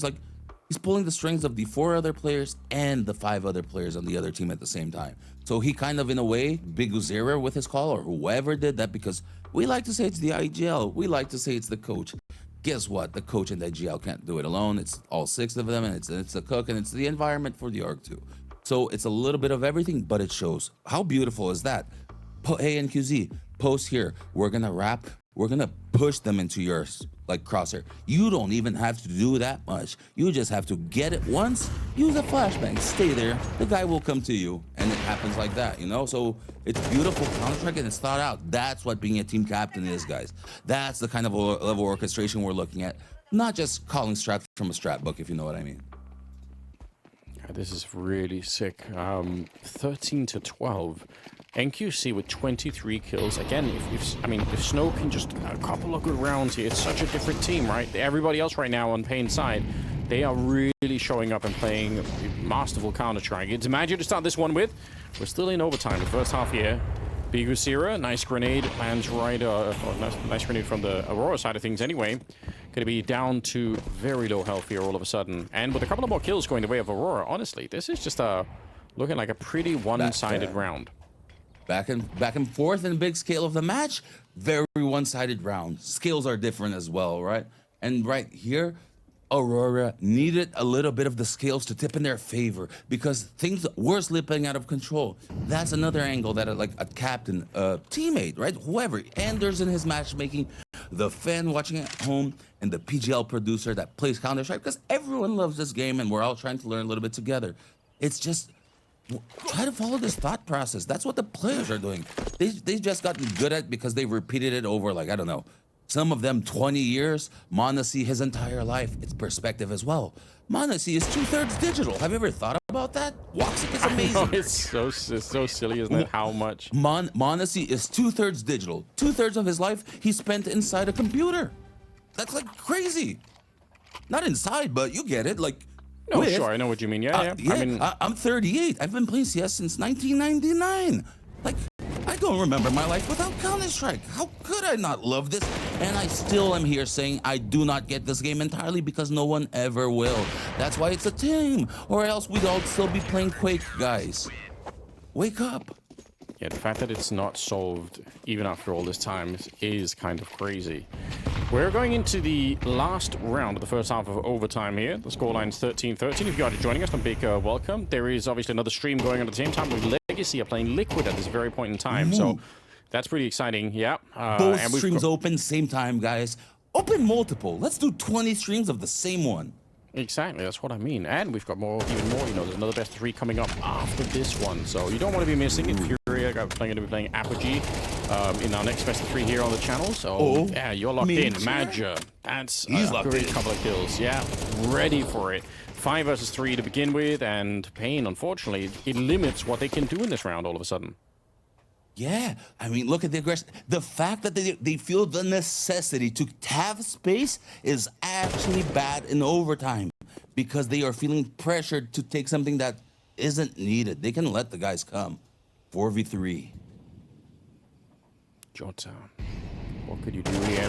It's gonna be a free one. He was ready for the fight at range too, but look at his, and look at the move as well. Oh, he froze. He froze, he did. That must be a disconnect, right? Oh, there's no other way. That's an alt tab. That's an alt tab because he stood up. Oh, yeah. Oh, damn. That's crazy. It probably won't cost him anything here because, again, the bomb is so far away. It's just the frustration. Yeah, it is. Centaurus. You laugh it off. You laugh it off. You've got to. You've got to. Oh, because I was about to say, look at what a smart move it is for him to duck down. He did perfect. He did perfect, Anders. And then he got betrayed by the alt tab. All right. Okay, well. Look at that. Beautiful by Major. Deep, nice shot. And then here. Oh, they didn't get the small detail, but we all got it live. Beautiful play by Joda on that balcony, though. Like, we're going to see on the alt tab, like, kind of a Jame thing, but the way that he was already doing it, that was perfect movement. He just got unlucky, right? Like, the PC breaks sometimes. Yeah, and it's his own PC, isn't it? So he's been playing on it, practicing on it, working on it, like in the setup, so. Yeah. I mean, listen, it happens. You see people with the scroll wheel jump all the time, you know, so this time he's going to go down early in the round here. Aurora, they do have the 1-round lead. By the way, it's 1st to 16 in this overtime format, so just keep an eye on that. But paiN Gaming, I mean, again, I've got to reiterate, I'm impressed by the fact that they've brought this into overtime in a game against the team of the caliber of Aurora, and with a stand-in as well. So they're playing. And without Snowzine on this map, let's be real. Yeah, you're right. So not a hit on Snow because this kid is fucking amazing. It just goes to say, look how good paiN can actually be because they're what? What? That is intentional, of course. New smoke. Get the lineup, everyone. Twitch clip it and use it in your match. Here we go. They're going to be rushing right in here. 5 versus 3. They need a kill right now to even try and get this bomb planted. It's so awkward. There's so many people at the B bomb site, but everyone's frozen. No one's really peeking behind it. Demo is going to get a bullet to the head, and suddenly it's a 3 versus 3. How has this happened, Aurora? They were walking into a stack. It was a 5-on-3, and suddenly the Turkish team is back on top here. Davideus trying to sneak in, catching the timing, and will shut down Major, but that doesn't solve all their problems yet. They do have a good couple of utility here. I mean, they've got some grenades on the paiN side of things. Can they find this defuse? Smoke for him or no? Look at Woxic. Just holding the corner. Centaurus on the other side. I do like this setup here. Grenade goes deep, and Davideus gets the shot. Now it's on Woxic. 1 versus 2, and they can guess that he's out here. They've already tapped the bomb. It's already been defused. Oh, and he's not even moving.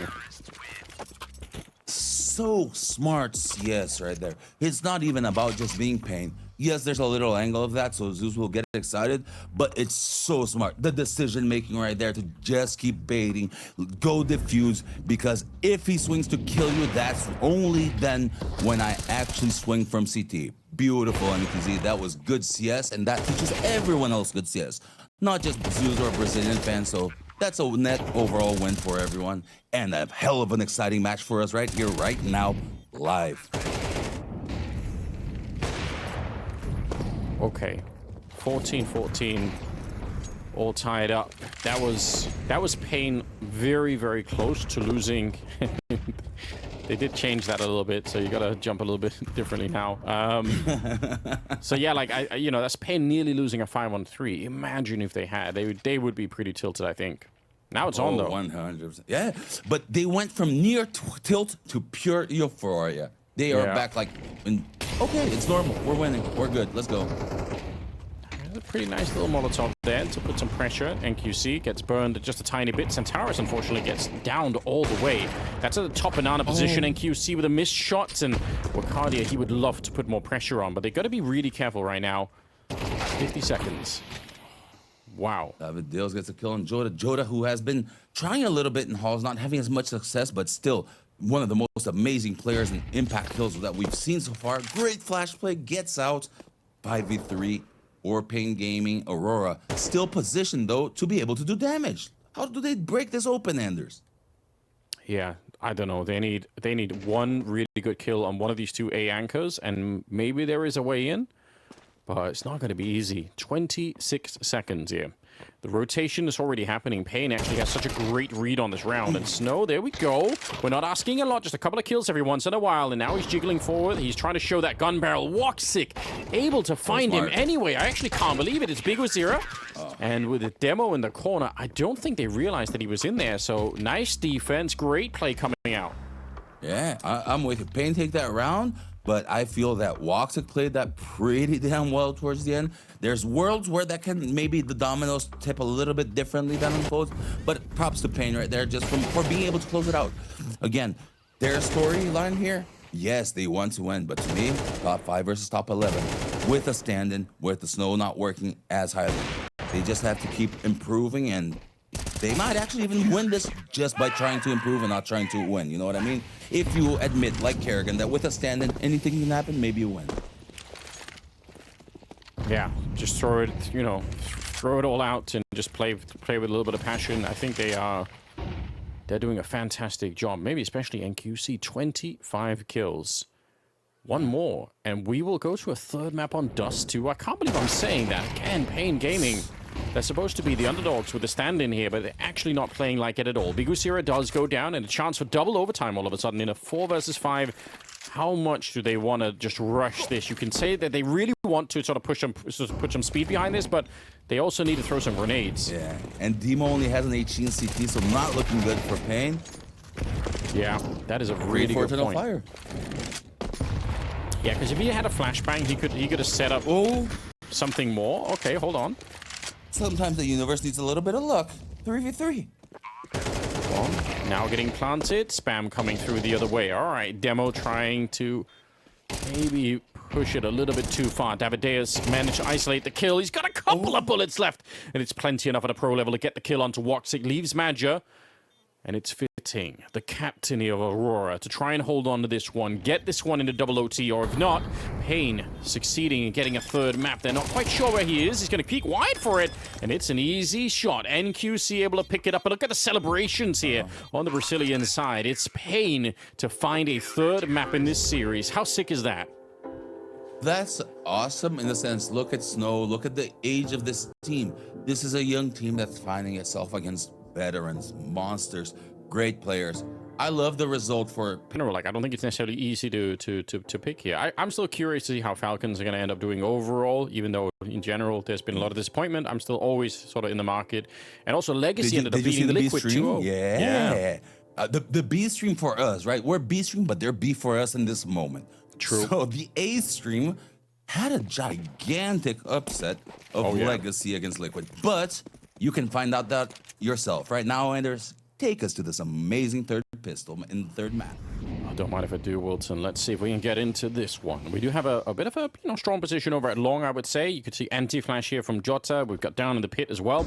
So they're really well set up in case somebody tries to sneak out. Doesn't guarantee that they're going to be able to win the fight out there, but I do like the setup for it. And paiN Gaming, very cautious at the start of this round. They're not doing anything rash here. Oh, wow. I kind of like it. Oh, but there we go.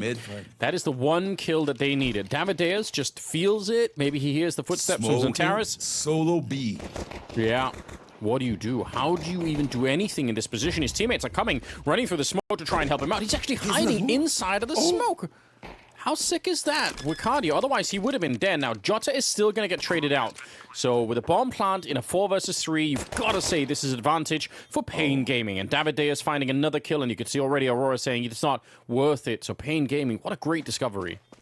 Great discovery. Unlucky for Aurora because they had a long pistol the moment you go to cross the B because you're like, hey, maybe it can be B. You get caught, and then that leaves KD alone on B. Great play by him to play in the smoke, but ultimately limited, but by the position itself. It's not by his play. Schwarzik here. If you could get any more kills, you know, we know it does help in the following rounds. If you want to buy a scout, something like that, it's very nice. Oh my god, he's just deleted them. Yeah, like I said, if you wanted to buy something, it's a lot easier. Yeah. How about an M4 with a little Kevlar for someone? Wouldn't that be nice? I mean, you might as well. Why not? Right, look at that. It's just Look, off that the one timing on Xanthars, yeah. Dust2, the infinite map that we know and yet still brings us new things. I mean, there's always room for some new idea, or you know, you go back in history and you pick up an old idea, like some of those. Exactly, use something that someone has forgotten.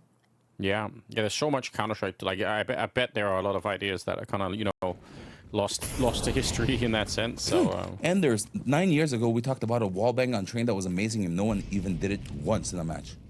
Yeah, true. How many missed opportunities did we have thinking CS already has all the perfect strats and god flashes when in reality strats are infinite. Like they're literally infinite in this case. You can do whatever many variations you want. If you change the order of the player going in first, you change the strats, right? Oh, it's Phelps here instead of Fallen. It's a different strat in their mind. No, it's the same one, but you just played them. Ooh, nice shot there. They've actually got a couple of really great kills. You can see Xanthars. This is why I think he's going to be so important on this map, because I actually want him to try and take fights like that. He's definitely got the aim for it. He shouldn't really be scared of anybody now. There is a forward position from Davideus, so if they had kept on jumping up, I think he just wins that fight outright. And as a result, ooh, they're going back with the bomb. I think paiN Gaming are maybe overcooking this a little bit. I feel like they had control of the A-bomb side and they had the position on long. So I am curious to see them kind of relocating. Oh, man. Watson didn't imagine that's kind of should be the done deal, but I was with you. It's like they were outplaying themselves just a little bit. Small starts. Yeah, well, they're back on track anyway, so, you know, I'm happy to see them. So you're right. What's the difference, right? Like, yeah. And, you know, you're right. Like, Woxic definitely, he just didn't see it coming. So, Davideus sneaking up. Very nicely played. And paiN Gaming, not just winning the pistol, which they've had a hard time doing in the series, but also now picking up the second round, not falling victim to anything kind of craziness. It's good stuff. True. My mind just went business for a second, but it's just because I figured something out. paiN is the first true phase of Brazil. They are Latin American international, right? They have Davideus and they're looking for DGT. Yeah, you're they're right. Latin American phase. Oh, okay. I like that. Right? Biguzera, Kerrigan, and IGL that works, and frags, and things like that. NQZ, the brokies, sometimes magnificent, sometimes a little flaky. And the rest, you make your comparison. What the part that gets me is just they're willing to try new thing. Everyone's recycling the same talent. The old us. We're done. I'm a caster now, and I'm not even that caster, so stop recycling the same players, find some new ones, and think a little bit, maybe like paiN is thinking. A little bit of differentness is actually what we need, not more of the same. I like that idea because, you know, we always just say, like, you know, oh, when we say Brazil, when we say South America, we just mean Brazil. But I mean, obviously, there are more countries in South America. There's more, and guess what? They're doing better than Brazil because 9Z was kicking ass for moments. You know what I mean? Yeah. So it's like if we as a community, and it's not the world outside, Brazil thinks there's just Brazil. We are selfish and lie to ourselves like that too, and it's out of ignorance, not of being mean or anything like that. It's just the whole story. Oh, it's harder for us. It is harder for us, but it's also harder because we put ourselves down, you know? It's a self-fulfilling prophecy. Yeah, it really is. It's a stupidity loop, the same way that Wilton was stupid his whole life. I had it all, and I was depressed because I wanted more, and I wanted to be defined by Zeus and not Wilton, when in reality, it's the other way. Wilton likes CS. It's not Zeus is CS. Well, now, 50 seconds on the clock here, and I've got to be honest, this is... It's one of those moments for paiN where I feel like they could end up, again, overcooking just a little bit. No, it's a save from them. Look at this. This is already a saved call. No way. There, it has to be from their position. Because if they keep going, they're going to throw. Look, 2 lower, 3A. There is no thing. Like, I'm going to try to catch it. There's no way. There's no way. And I got it. It works on purpose. I'm using it as a superpower.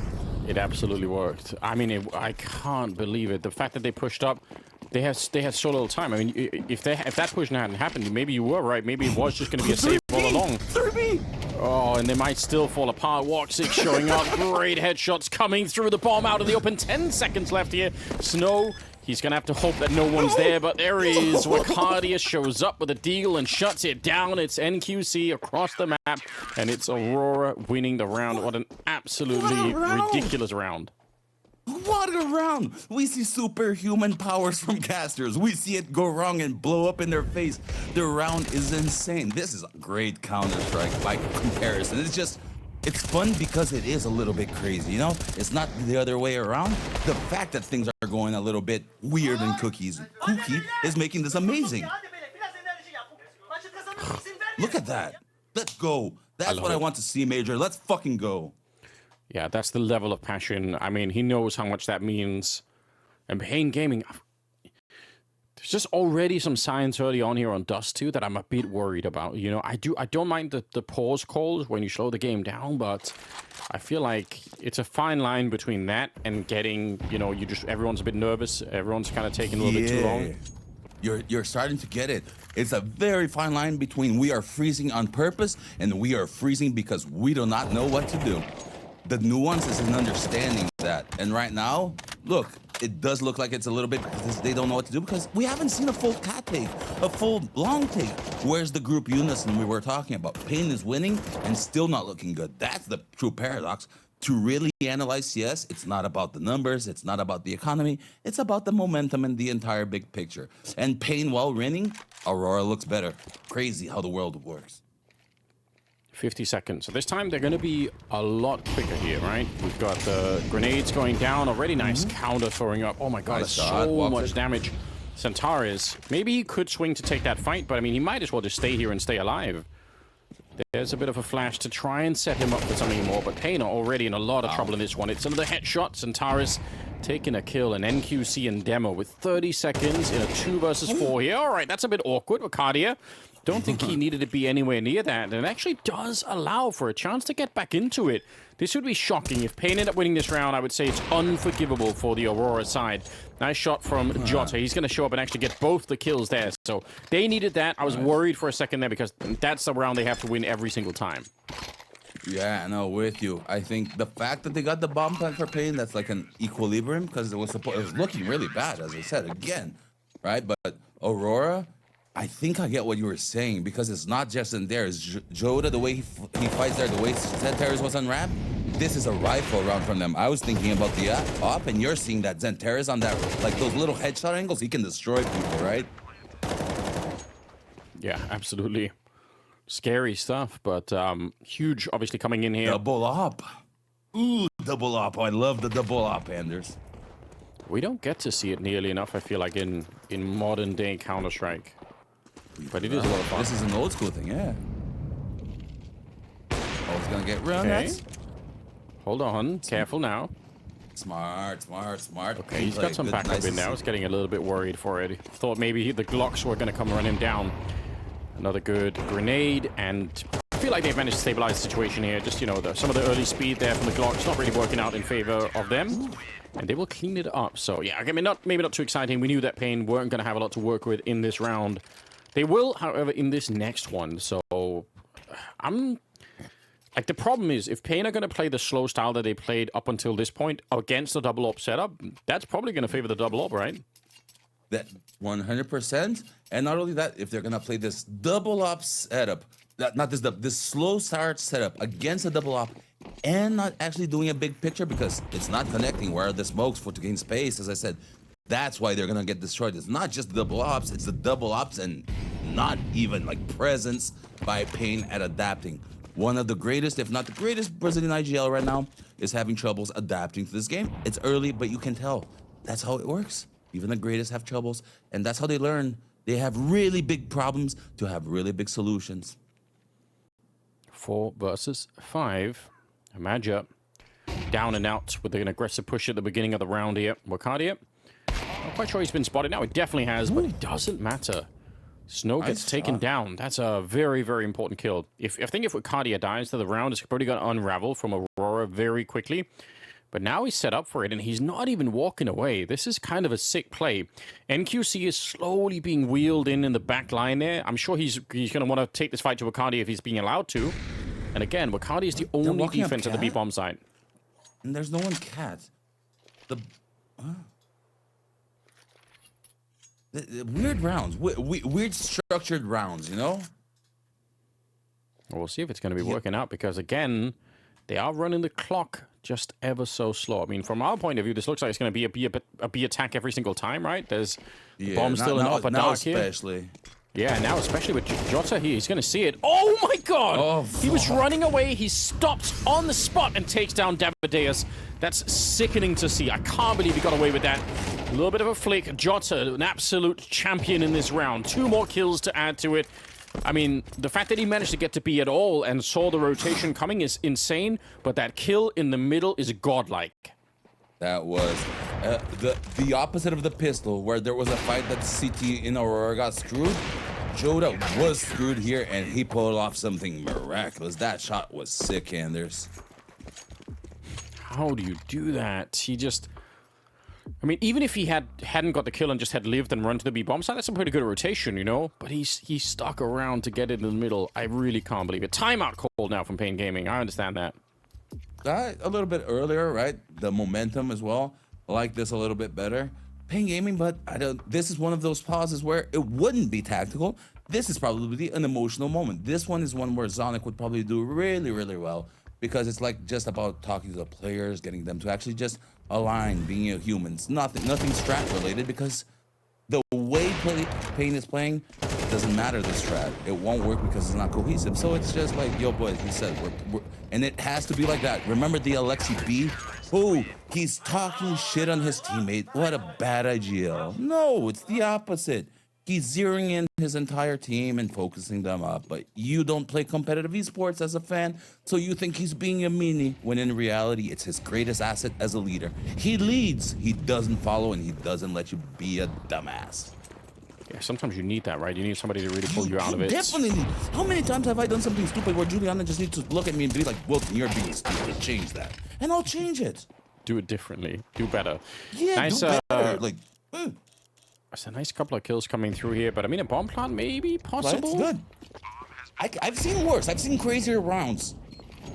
Yeah, honestly, I mean, a kill. If they get one more here, maybe paiN Gaming just add a little bit of more pressure on. Doesn't. All right. Not quite happening, but they got the bomb plant, so we'll be satisfied with that for the minute. Aurora, though, I mean, on the right track. 5-2, the scoreline. They have a lot of money to work with. They do, and not only that, they have a lot of players that are willing to make that money work for them. So they will do those little aggressions. They will buy all the little extra flashes and spawn, and they cheese and leave them, because that's team play. It's the small little details. Money here in Counter-Strike, it's exactly that. It's one flash from CT spawn on Inferno. It's one Molotov behind silo on Nuke. It's the perfect HE on pits to get the guy at the right timing that's just looking down and crouched and got stuck. You know what I mean? It's all these variables. Yeah, sometimes it really doesn't take a lot. It's gonna be the AWP of NQC. I mean, looking at the kills right now, it's actually Demo and Davideus that are doing a little bit of work on paiN, but the rest of them, the other 3, having a very hard time at the beginning of this Dust2 game, finding a way into the match. And obviously, that can't work. You're playing a really tough opponent. There we go. Nicely done. NQC going to be taking down Arcadia. They need some more stuff like that. Unfortunately, Woxic is straight back in there and drops biguzera 4 versus 4 all of a sudden.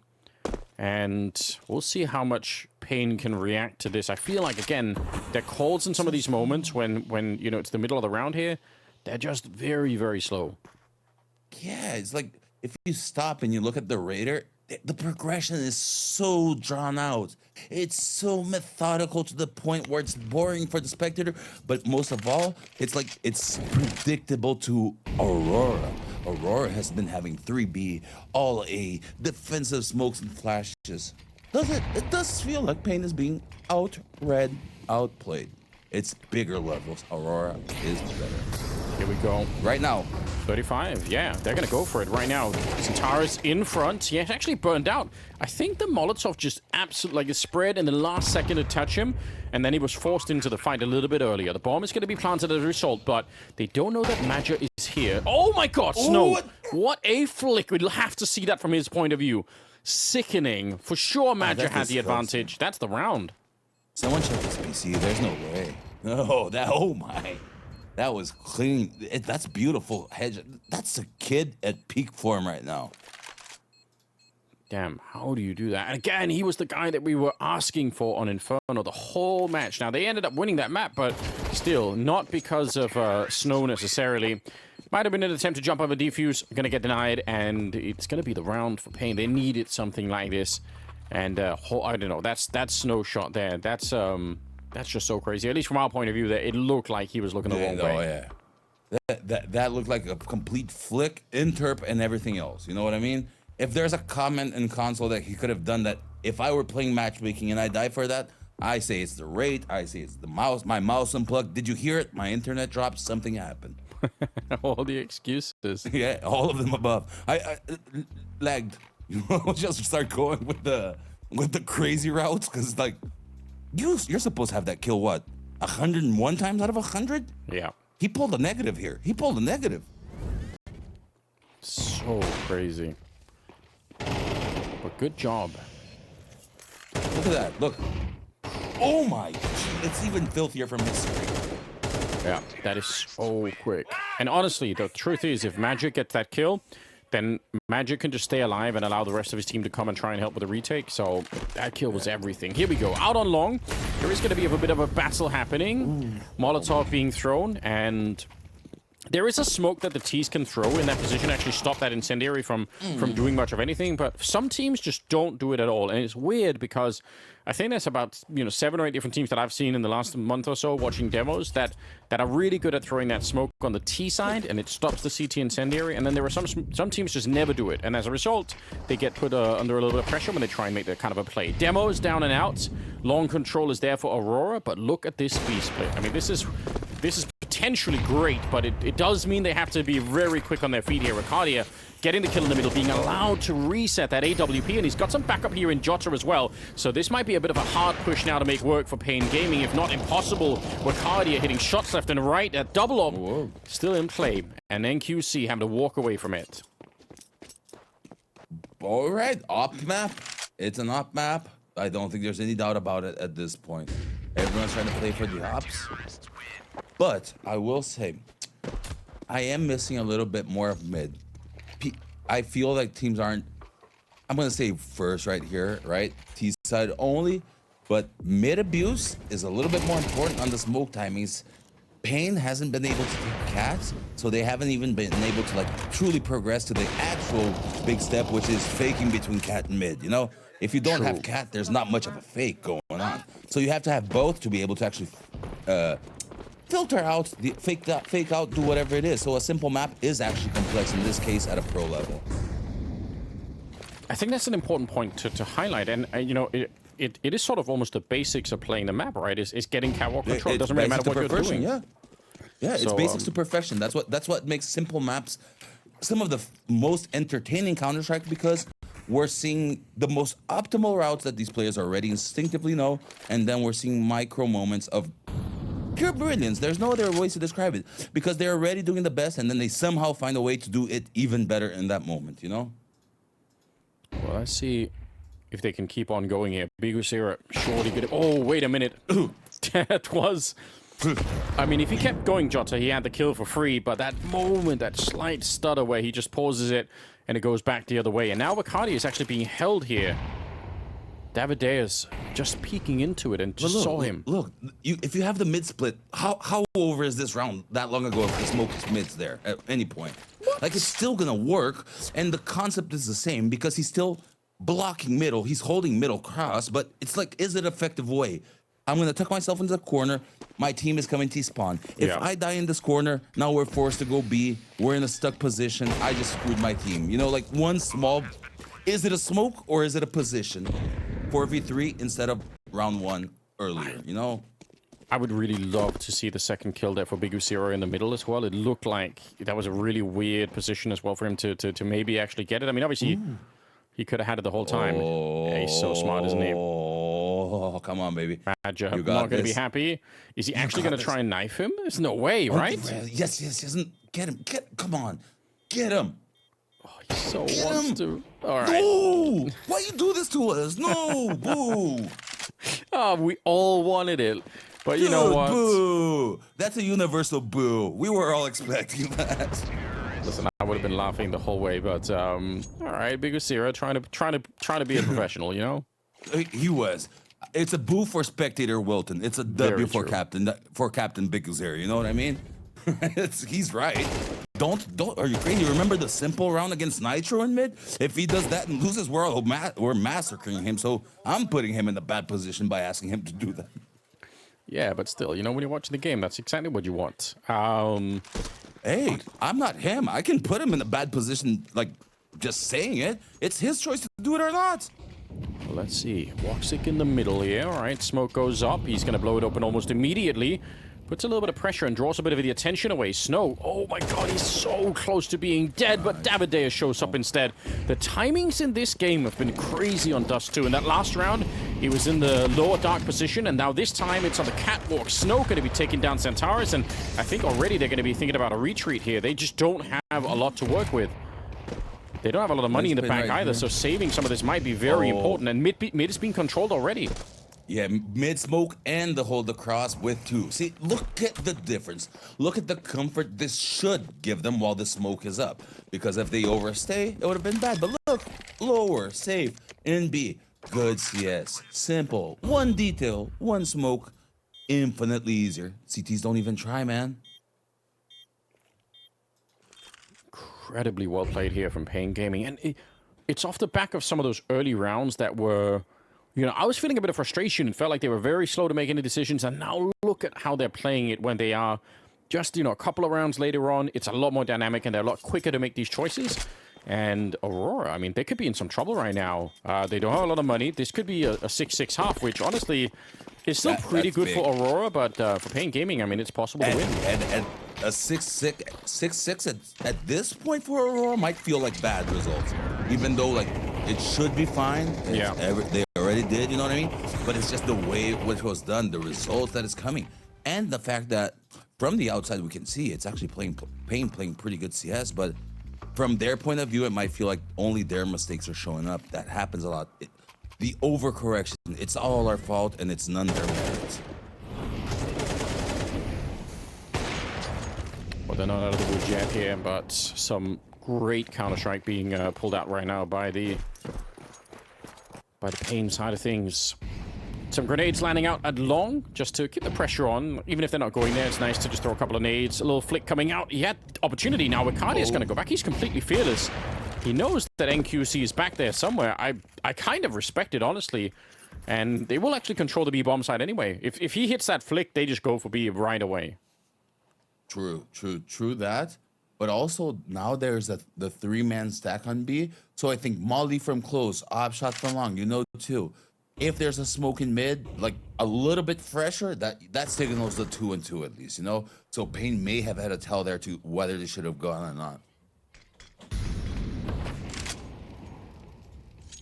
Still a minute on the clock, so plenty of time to make some decisions. WOXIC, dangerous, I think, to throw grenades like that in the middle, but he's going to be unpunished for it at the moment.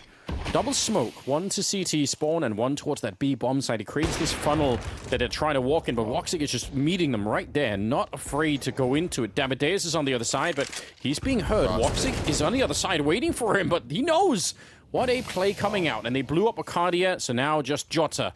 1 versus 4 at the speed bomb side, and the flashes are so good. They're funneling out here. They found a way to do it, Wilton. It's Centaurus versus 4, and they're giving a bit of a shot here, but it's not going to be quite enough. It will be a 6-6 scoreline at the end of it. All right. We have game again and again. It's the game that keeps giving. We ask, and it delivers, because 6-6, map 3, these two caliber teams and the level of plays that we've seen first from Aurora and now from paiN, balanced. It shows it's a good match. the one who wins here, it's one of those, they deserved it. The other team deserved it as well. They just were better. But, and let's look at the crucial flip. I actually think Aurora will somehow make it out of here. I'm jumping tables at the last minute just to shake this up. Because I think this pause right here, I'm going to make a coach read. I think this is a big shake-up moment for them. And I don't know who the coach is because it's not the coach. It's the expression on the team's face. They look like they realize that they need to change something big. And I don't know what it is. They don't know what it is. But I trust that they are a good enough team that they'll be able to figure it out. And hence why I am consciously changing my prediction. Not as a show tactic, but because I genuinely believe and I want to make a real prediction based on how a coach thinks. So at least the audience can see how I actually would think if I was in this position, not some bullshit narrative, you know? I mean, I feel like this is so hard to read right now. At the beginning of this, I thought paiN was in a lot of trouble, but they've managed to pull it back a little bit. I'm actually pretty impressed by this. But here we go. How long? It's going to be 5 versus 1, but there is a run coming up middle. Magic gets clipped before he can even make it out long. I think they were ready to just keep going long. And actually, somehow, Demo, who was playing that long corner, managed to escape. He just disconnected from the fight, which is really sick. And suddenly it's a 4 versus 5. Now, the bomb is planted here, so that's a little bit of an advantage. They do have a player in Centaurus down on long, I think with a P250 as well. So the bomb is planted for him. Let's see if he can escape down there and just fight them at the end, because otherwise it's a good position. Nice shot. Wakardia going to be able to take one more, and he's just ducking and diving, using this box to his advantage. It's such great play. Wakardia with the triple, an absolute masterclass in holding that angle.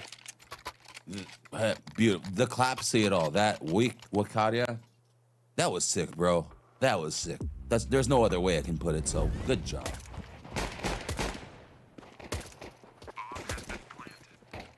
What do they do from here? I mean, this was another great pistol round coming out. Aurora kind of in the lead now. How do they bring this one back? paiN Gaming, do they want to invest early? They will. Double scout. Do you like it? I do. Dust2, very scout-heavy map for tags and deeks, but you got to have that upper hitting. Yeah, and so far they've pretty much been wiped out, so a bit of a shame. Hey, the scouts are there. The scouts are good. Oh, I mean, can they actually pick this one up? All right, scout on the other side. Woxic. You know what? I always respect it when you know, AWPers, or in this case, scouters on both sides are just willing to say, you know what, we're both being gentlemen about it. Let's just take the fight, you know? Nobody's running away. Yeah. Gentleman's agreement. Let's do it, you know? No aim, scouts knives, 360, bunny hop. I like it. Fortunately, it doesn't really work out for the CTs this time. Davideus in the middle, kind of discovered, and it's Wakardia to take him down. He's been playing a pretty good Dust2 right now. 12 kills for him. And it's Aurora, I think, with an important lead right now, and looking to probably get this next round too, I imagine, without too much trouble.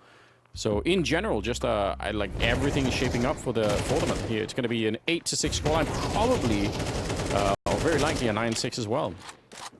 Yeah, I agree. I think that the progression here by Aurora is just better. They are playing with their characteristics. They're using their aim, but they're also using the block and just being together. But don't count paiN out. I wouldn't do it too soon. I mean, we've seen them bounce back already, so I think they deserve that. Davideus, this is why you don't want to be counting them out. What a shot to come out, but Jota quickly there. Yeah, they had to go back because they can't allow for the AK to be picked up. So immediately, yeah, I guess the bomb was there as well. So still, it's cool. We all love a good deagle, don't we? Yeah, it's come on, it's satisfying, it's beautiful, and it's chaotic because it just hurts. Ask Nico.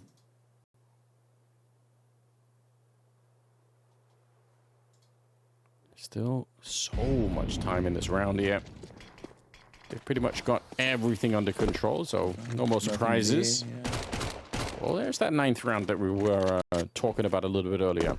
I guess the question is, what are paiN looking to do when they get the rifles in the next round? I mean, I guess most teams will just play like their default kind of defense just to see if that works out. But you know, I'm always more excited when teams try something a little bit more crazy early on, you know, just to try it. I kind of agree with you, because Dust2 is really simplistic in the sense, right? Cat is so big, and long is so big, and mid is so big. and B is so big. It's at the same time like the biggest map and smallest because every position can just fold on itself, and if you lose long, you're dead. If you lose cat, you're dead. If you lose mid, you're dead. If you lose B, you're dead. And it's hard to hold the after plants. You know what I mean?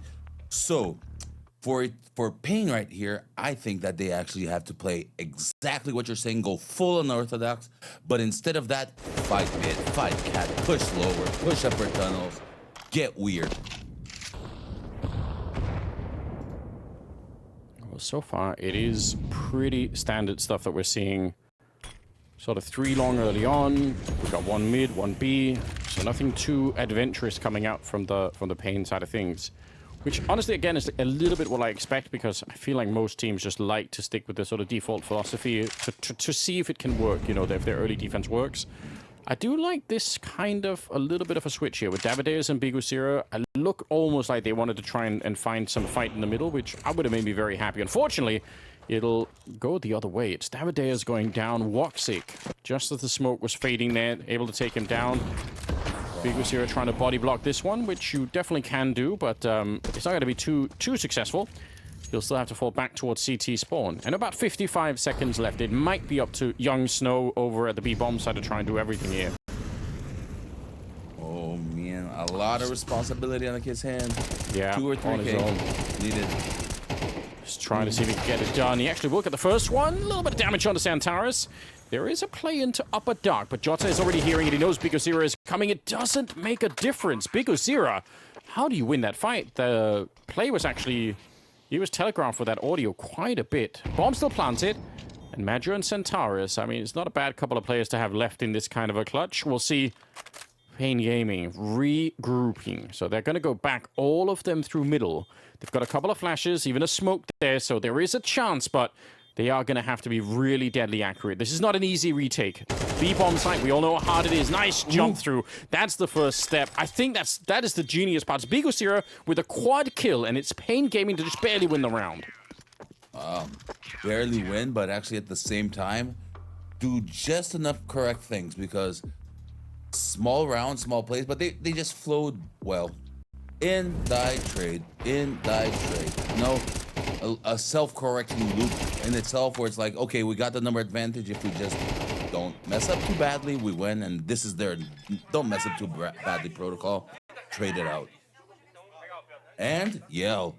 Ooh, I hear Snow going crazy in the background. The kid is hype. The kid brings hype. Yeah, he's loving it. It makes me happy every time I hear it. Nicely done. It is, I guess, a bit scary that it turns, you know, that it's down to that 1v1 just because of the loss of money on the CT side. But a win is a win, and right now they just need to keep stacking those. 9-7. The fact that it's even gone to a third map, to me, honestly, I'm surprised by that. I thought it was going to be another 2-0. That's what happened last time, and with the stand and everything else. But paiN Gaming surprising a little bit. We'll see if they have much more in the tank, or if Aurora are going to find a way to a victory. I feel like it would be... Maybe it's not like a giant headline if they lose here, but it still sort of feels like, you know, with a brand new organization and everything, you just want to have a good start, don't you? It's at the very least an internal headline that sucks. So yeah, the effect is the same. If it's not the public saying it, it might actually be worse, because it'll be them moving and being like, oh, crap, you know, we suck. That might start something way worse. And then Wikidia might just get 2 kills and I'll shut up, you know? No, maybe not. Yeah, I mean, they didn't have that many weapons, and it's because it was down to that 1v1 of the other round. So they felt like, okay, we don't have a lot to work with. They got some MP9s. Let's try and push into upper dark and surprise them. Demo here, it's a very cool position. Probably will get 1 kill for it, I imagine. Oh, it's very close. He sees a boost after the smoke fades. He was not expecting that. Tough times. Well, but at the end of it, nice position for Aurora. Just by waiting, nice. They've been gifted a double kill in upper dark, a kill out long. They finally lose to the AWP of NQC, but they also now know that the AWP is over there. So you can see the instant. I think you mentioned this earlier, how, you know, certain bits of information, you know, just will make you play faster. And I guess, you know, like you said, where the AWP is could be one of them. No, especially on those two. the biggest keywords are like if he's mid, if he's long, or especially if he's cat. Because the cat flash off and things like that, if the op fires and falls CT, it is almost always your obligation as a T to just go and brute force that cat together. So it's a map where the op awareness actually dictates so much of the T response here, you know? Like, at least what it should be ideally, if you truly get the map and the fundamentals and what makes it work. So op identification here, key protocol for Dust2 in Wilton's book. It's worked this time for them. Aurora up to 10. The economy is so brutal for paiN. What's going on? Like, where they need some money. They do. I mean, I haven't seen much of the op that I highlighted at the beginning from NQZ, right? And that's how Woxic has been having his impact in fight. And it's not like NQZ hasn't, but it's just I was highlighting as the exception, as maintaining the peak form that he had been showing, the 23-7 and things like that. How have you felt about op duels, Anders? Do you think that they are being well utilized right now? Because we're seeing a lot of ops bot. Yeah, I don't know. I mean, I feel like the fun thing has been that nobody looks scared. Like, and NQC or Woxic, they're both up to fight. But I feel like Woxic overall, like in this map and across the other maps too, he's just been the better AWPer right now, and I think it has made a very, very big difference. Jota is also obviously playing like lights out on this one, so yeah, I would definitely say that Woxic has been a massive difference in this series. NQC, I don't know if he could do it now, but he's going to get an opportunity to shine a little bit. He misses the first shot there. We'll have to back on out, and again, it reveals where the AWP is, and you could see Aurora making tactical decisions on the back of that immediately. We ain't fighting that. We ain't fighting that. Okay, we good. Thank you. This is the worst kind of information because you did it and you can't react in any meaningful way. But that just goes to show, though, the power of the op on this too is really big. So missed shot equals the round fell.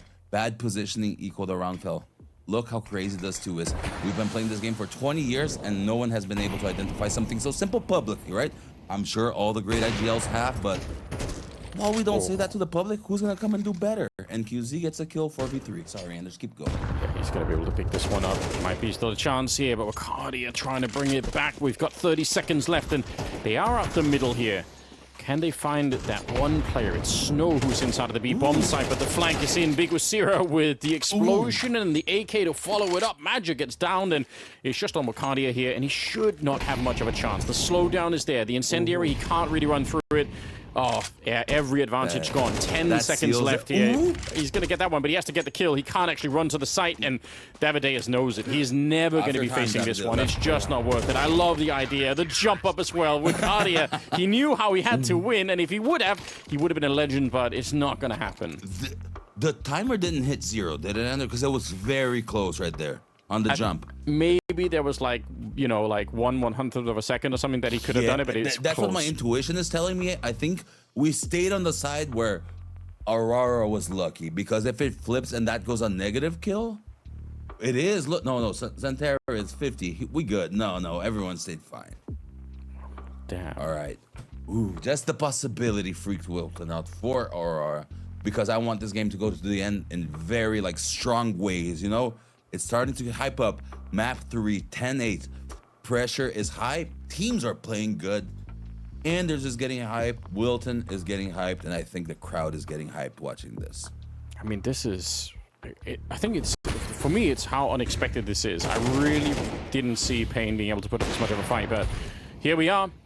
I still feel like there's a couple of players that are just missing on the paiN side, unfortunately. So, there was a way to get them back in. Look at biguzera. The fact... I mean...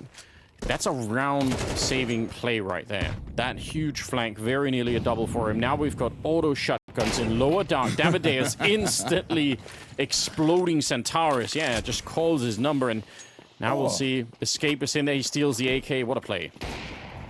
I just want to say thank you, paiN, because I asked for a little bit of chaos, some lower pushes, some different, and the guy had a shotgun and lower, destroying them.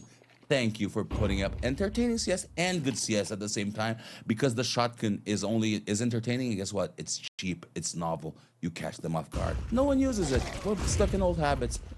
Here we go. Ooh, that was fast. There's not even a here we go, Anders. Wow. Yeah, that was over before it even got started. And it's Snow getting a little bit fired up again. I like it because he has really been missing in some of these games here. Some of the maps we've been Look at it. He's asking. the leader. He's in a way, he's the coldzera to the Fallen. He's complementing biguzera because everyone will say about biguzera is the IGL and Snow is the fragger. When we're seeing live on camera, who's doing the talking? Snow is. Just because he's the youngin doesn't mean he hasn't voice. Twist was young when he was on my team. He was second voice for a lot of time because he saw the game right. Especially when he was like pure instinctual, you know, like a kid. Snow's a kid. He's not thinking through the bullshit. He doesn't care about money and works. He cares about good CS, which we're seeing. And I think having like having that energy, you know, like him, just the shouting, like I said, even from home. Don't you want to be next to him playing right there? Absolutely. I do. I want to coach that team for that player. I don't want to coach teams that people don't want it, where they're happy where they are because they get a little bit of money. Money doesn't do shit. Snow doesn't care about money. So I'd love to work with him. And I value him as a person because it shows he's a kid, but he's smart. That's why he's good. It's not the other way around. People will judge. There's actually two smokes. So there's one smoke in the door, there's one in the Xbox, and they blow open the door smoke, but they can't blow open the Xbox smoke as well. Otherwise, that's that really orb on the smart. CT, yeah, that's really sick. That's sort of the equivalent on Nuke to the double wall setup that we're seeing now from the T side. It's like a very similar idea. It's a new strat on Dust2 being created right now. Outside Nuke converted to Dust2. Look at this. Look at the grenade coming in as well. So much damage. biguzera, he's playing very well at the moment. He's almost shut down this entire attack on his own. It's in the middle with the kill from Snow, and all of a sudden, Wacardi, the only one left. Look at how hyped up they are. This is sick. 10-10. Great match. We're getting close to the very end of it here. And come on, I want to see Aurora back in it too. This isn't just about paiN being hyped. It's about both teams showcasing that you can deliver good CS and be aware of it. Top 5 Aurora. They are going to figure this out. I am pretty sure of it. We're getting another OT, Anders. Let's bring it. Let's bring it. Listen, I think this is fantastic. A lot of credit to paiN. And Aurora. They're doing it. Both these teams got the matches here. This is fucking great CS. Again, I think crazy things happen. What will we see? Said Strats Tech9 in a round like this. How many times have you seen Tech9s just destroy the other team in a situation like this? It happens. It happens all the time. It can happen. And if it can happen, means that somewhere out there it probably will happen. So why not here? Let's try to see it if we can't do it. Right now, they're waiting for that one opening, right? That one moment where somebody slips up. If anybody from paiN is, you know, too forward or swings too wide on a peak or anything like that, that's what you're hoping for. But actually, paiN are very disciplined. They're so far back on the map at the moment that it's hard to catch anyone. But also, the fact that they're so far back means they don't have any information. Now they realize it's a B split coming in. Nice couple of kills from Snow, but it still leaves one player inside of the smoke. They know that he's in there. They just have to find him. And it's not easy. Nice. Davideus, he's actually managed to run away. He should have been dead. And now it's biguzera showing up to the B-bomb site. Yeah, they're in a little bit of trouble right now. The bomb, they've got to go and try and pick it up again. Centaurus swings out for it. He's going to end up going down. And now it's on Woxic, and Davideus surely going to come back and try and get the job done. They finally recover the bomb here, but oh yeah, 5 bullets left in that one. Woxic, you've got to be careful. And look at the movement. Davideus, he's got no idea. Woxic, he would never expect it. He thinks he's in upper dark somewhere instead, but Davideus, what an absolutely fantastic round for him. He survived the smoke, he went into upper, and then he snuck his way back with nobody even realizing. True mega mind round right there. The fact that he got out is great. You will see some players activate a little bit earlier, like, because the normal thinking pattern would be like, oh, I got away, so that's when the T's will look away, and you'll see some really high-level plays where, like Anubis, you smoke yourself and then you cross A arch. There could have been a smoke A arch cross for him right now, but he didn't need to. 11-10. paiN Gaming, and there's 11-10. Did you see this coming anyway? Not even a little bit, but those are usually the best games where, you know, the surprise happens, especially right at the end here. That is exactly what we're seeing. They're 2 rounds away from what I would consider a really, really big upset. Like I said, especially new guy on the team. It's a bit of a stand-in situation. They're playing extremely well. Centaurus, he wants to bring it back, and it's out long. pure aim fight happening right now. Woxic caught sleeping or maybe looking at the radar, but either way, he should have had that kill every single time. NQC facing back into it, and I don't know if I like it. Oh, there was a crack, but that was a hell of a shot from Aquadia. They keep on going. They're not slowing this one down. biguzera and Davideus, 2 versus 2 now. paiN Gaming, honestly, not a bad hold, right? It's a 4-on-5, and they've turned it into a 2v2. I don't necessarily hate it. Nice position from Davideus, and they're so low on health that one, even an incendiary, but he gets betrayed. He pulls it out, and Maja is right on him. What a play long. They don't know it yet, but now they do. It's captain versus captain. This is exactly what we like to see. Who can win this one now? Maja has the advantage of having the bomb. Yeah, big advantage and big time advantage, right? He gets to plant that bomb and position. Where does he position? Gonna run away. He's got the incendiary as well now. It shouldn't really ever come down to that. Oh, is he running back through middle? And that would be, in a way, the craziest play of all. If he just goes all the way through middle and shoots biguzera in the back, I feel like Maja's just... This is the 500 IQ play. He's actually read this entire round. From the second that he runs out the bomb side all the way to now, he's just got it all mapped out in his brain, and he's going to be able to get that 11th round. How sick is that, ladies and gentlemen? That was beautifully called and predicted, Anders. You are starting to get flow state counters right because they are in flow state, and that's it. He goes for big risks in big moments, and you saw it happening live, and I almost got to close my loop and like the major win. This is what I wanted to do, is like, it may just be destined to be, but I couldn't do it. Maybe next time. Damn. Okay. Well, this is where things are getting real interesting. Round number 23, and it starts with NQC dropping Woxic. How on earth? 5v4, high pressure moment. Aurora, what do you do now? Tactics. You have to get a kill. This isn't still a group up, so Major knows this, but Major or a player will have to make an individual move. If no one individually moves and the team freezes, Major must decide for the rest. That's how the tactic decision will go in this micro moment of the game, and Anders can understand and help narrate it for us now. It's going to be Jota, just smoked off of long. I think he really wanted to try and take a peek in there, but he's going to end up running away instead. We've got plenty of time, but honestly, looks like they might just try and explode out through the B. Ule, 1 minute B, trying to simplify. Can be good, can be bad. I mean, there's an op and a second rifle. This is hard, I'll tell you that. Oh, look at the stand-up here. He's so ready for it. He's already thrown the grenade. He probably could have stayed ducked down there, and it would have been fine, because he already put in the smoke, and they're going to trade their way through. I can't believe it. Oh. You're absolutely right. The AWP and the secondary rifle, and he gets the opening kill. There's no way Aurora should have been able to get the bomb planted, but they did. Oh, for paiN. If they end up losing it, they don't have any money. I mean, this is terrible. If they lose this round, they might lose the whole series based on just that one defense. Oh, another incendiary. You're starting to get it, please. 3v2, but you're exactly right. One peak in the moment has put ease into chaos. Here we go. It's Wakadia getting the first one. Grenade goes over and might blow up biguzera. He gets one more, and it's the Turks to come out on top, 12-11. And you gotta give credit to the Turks and blame the Brazilians at the same time, because that was the big round, and that is exactly what happened. The 5v3, it's one control key that you didn't hold for half a second, and your round exploded, and the tournament's done, and some players are getting hate messages because people don't understand that. Look at how crazy Counter-Strike is, and how one little detail can literally change the entire match. How crazy. So impressed by this. It's one control key. I mean, we've seen it twice, Anders. One on Inferno where it didn't change the outcome of the match, and one right here on 11-11 where it probably changed, not the match, but I'm going to tell you, the entire tournament and these teams' lives, because they will reconsider these decisions to their core, and the other one is going to move forward and probably get an easier draft in the system because, hey, one control key click either messed up or I did it right or wrong. That's the beauty of Counter-Strike. That's where the genius of Nico goes from the... He failed with an eagle. Did he really? He did both. Could you imagine if they end up going to overtime now anyway? I mean, it's definitely possible, but... I hope so, please, because it's deserved. This match is great.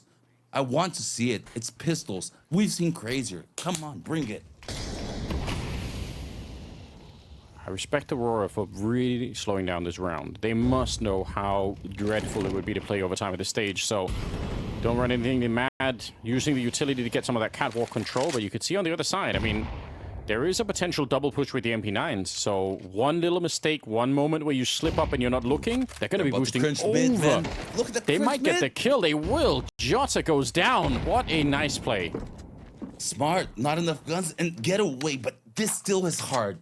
I still favor Aurora right here, because look at the economy and the guns, and they can execute, and it's hard. I mean, this is a conundrum for me. I have to watch and listen to you, Anders. Please take it for us. Well, that is a bit of an NQC. That's not the only... He's made a couple of these. Why was he so far out? They could just see him. Oh, no. Wakadi is going to go down. But yeah, the bomb is going to be planted. And I would agree... I mean, I agree even now.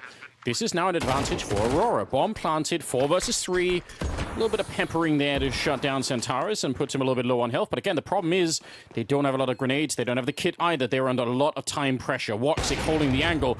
Doesn't get the shot. It's biguzera instead. And Centaurus, he wanted to get the spray. He knew they were coming. It's a shutdown.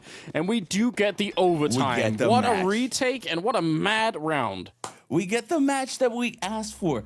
All we wanted, Anders, was a great match of Counter-Strike, regardless of who it was from. Didn't have to be Team Liquid and Legacy. And look at what we are getting. This is perfect Counter-Strike match meant for Wilton and for Anders and for this audience, because this is fun as hell. This is Counter-Strike, and this is overtime map 3 Dust2.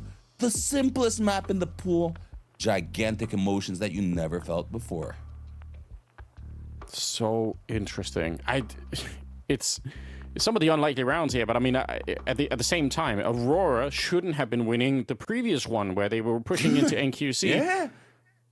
And it all balances out in the end. We'll see. Here we go. Overtime in effect. We're going to be running out long right away, and Centaurus trying to set this one up. He's actually already got the control for it, and they're all following him, so...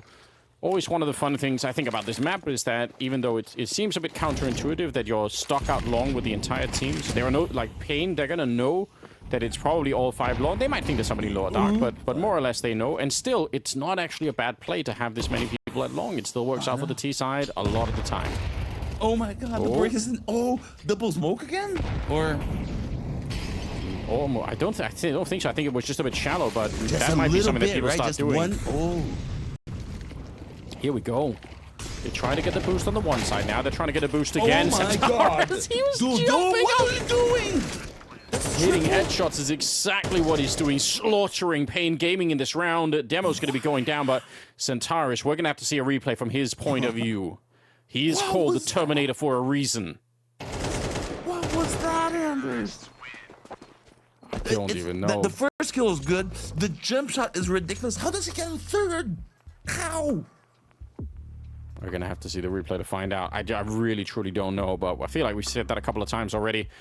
How cool is that? Look, come on. Look at this. Nice, pretty, ridiculous. Oh my god. Yeah. Show that you steal the kill from him? That is just mean. The fourth was... He had that fourth too. Yeah, I agree. Let him have it next time. Still, he's not doing too badly. No. Wakadi is at 22, Jots is at 20, Centaurus at 18. I mean, that is a hard... Even Woxic at 17. It's a hard team to bring down right now. 13-12, ladies and gentlemen. Great balls he calls. biguzera has that... Oh. Magic goes down. I like the call as well. I feel like... If NQC was in a different position, yeah, they just win this fight against Amadeus, and it might still work, to be honest, because even in spite of that, right, it's a 2-for-1 trade that's going to be favoring paiN, but it leaves that B bomb side with one player left. Push out of long, but Centaurus this time he sees it coming, and he might be wondering, because that wasn't biguzera this time, so are they aware that he's also going to be playing this long position? Doesn't seem like it, so yeah, it just might catch Woxic off guard. He's going to be, super dead in this moment. And now it's Jota and Centaurus left. Snow playing that car corner inside a B. All he needs is one kill, and they're going to be set up nicely to win this round. They are. I actually dislike car corner here, but that's a pray. Yeah, maybe it will work. We'll see. It might be a bit obvious. Again, the crossfire is there, just like in the middle with NQC. Right. This time it was biguzera helping out a little bit from that mid position, so... Wow, the timing and the defense here for paiN was is better than I expected.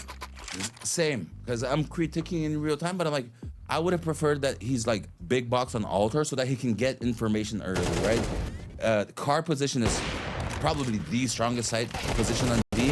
It's just that from there, once he finds out, the information is might be too late for any player to arrive, but he had support from mid, so it's good. But at the same time, 13 or 13, the match is fully open, and the tag to Snow.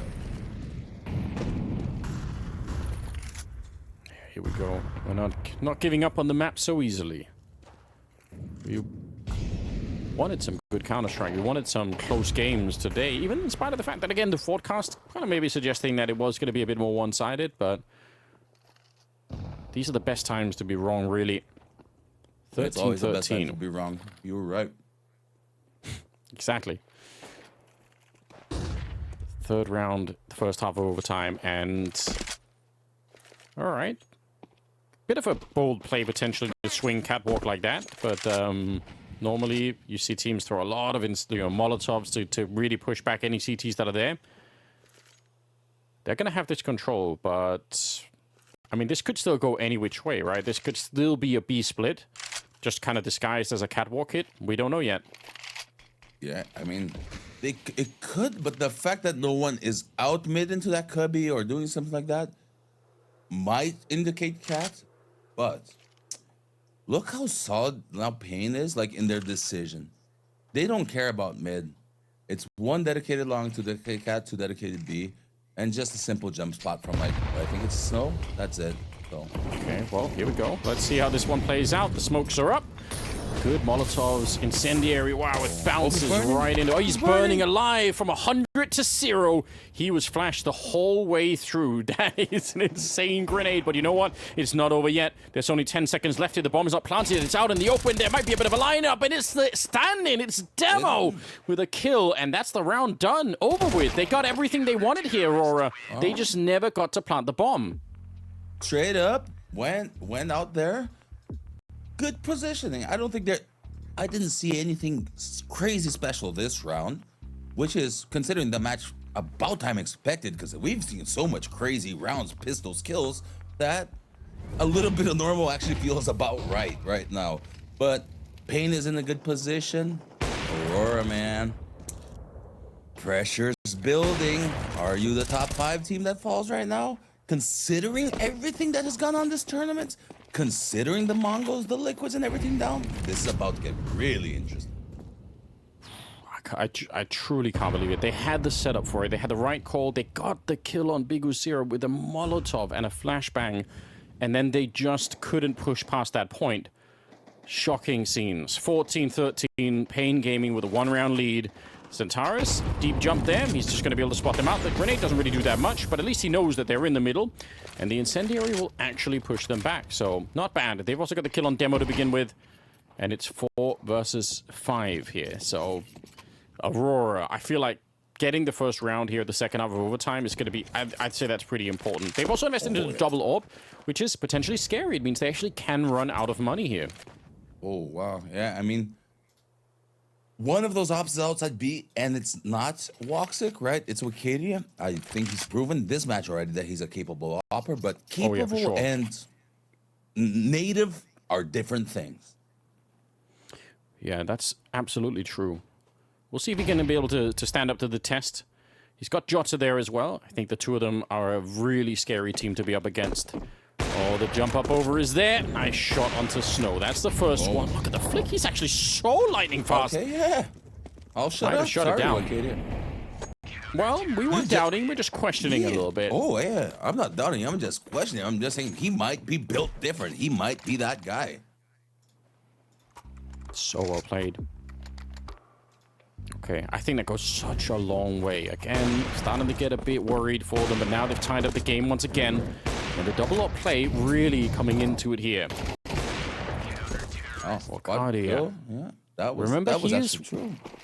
He's one of these players that I think everybody knew that he was going to be good, but the thing that wasn't clear when he kind of joined the team originally was, could he get the nerves under control? He seemed like one of these players that in big moments would sort of, manage to fail some of those positions, and that's not really the case anymore, though this time he's going to get shut down. Jota on the other side, expecting more of a push, and was ready, and also smartly saving a couple of bullets just in case there's one more in this one. True that, true that. You always want to have that little bit of extra 1 or 2, you know, just in case. Nice to save. But 4v4, everything's still open in this round. All choices and possibilities are there. And look at the unusual. 2 long setup. Is that it? Yeah. 2 deadly long in this round. Yeah, nothing's been decided yet. Magia would probably love to go for one of these long pushes. Remember, biguzera has done it a couple of times to great success. I bet Magia would love the revenge of being able to do that, but it seems like the timing is eluding him just a little bit right now as they are slowly but surely escaping down the middle. 50 seconds at the moment.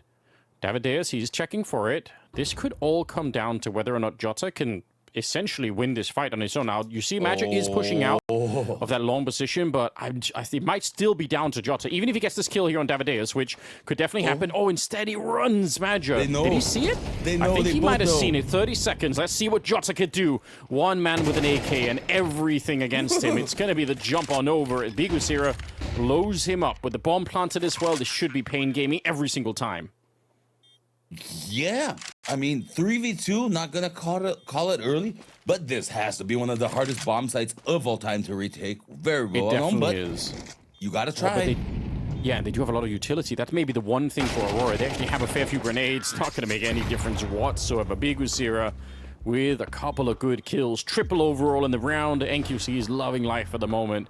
paiN Gaming is so well played. Let's look back over story so far. Map 1, they came in, they weren't even here. Do you remember that? They weren't even on the server in the first half. So depressing, wasn't it? Second half, a little bit better. Not good enough, still lose, but okay. Map 2 starts hard, flips, but the flip this time is a little bit easier. We didn't map 1. Boom. Map 3, top 5 in the world. The flip this time is actually the biggest. It's simple, it's 1 or 2 rounds, but it's in the most important moments. It's where paiN Gaming shows that even with a stand-in, they are actually here to compete at a true level.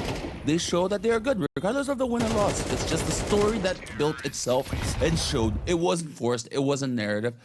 It was just paiN Gaming and Aurora being them and playing Counter-Strike, because that's what they do best. They play Counter-Strike. It's been really sick. Double up now on the T side.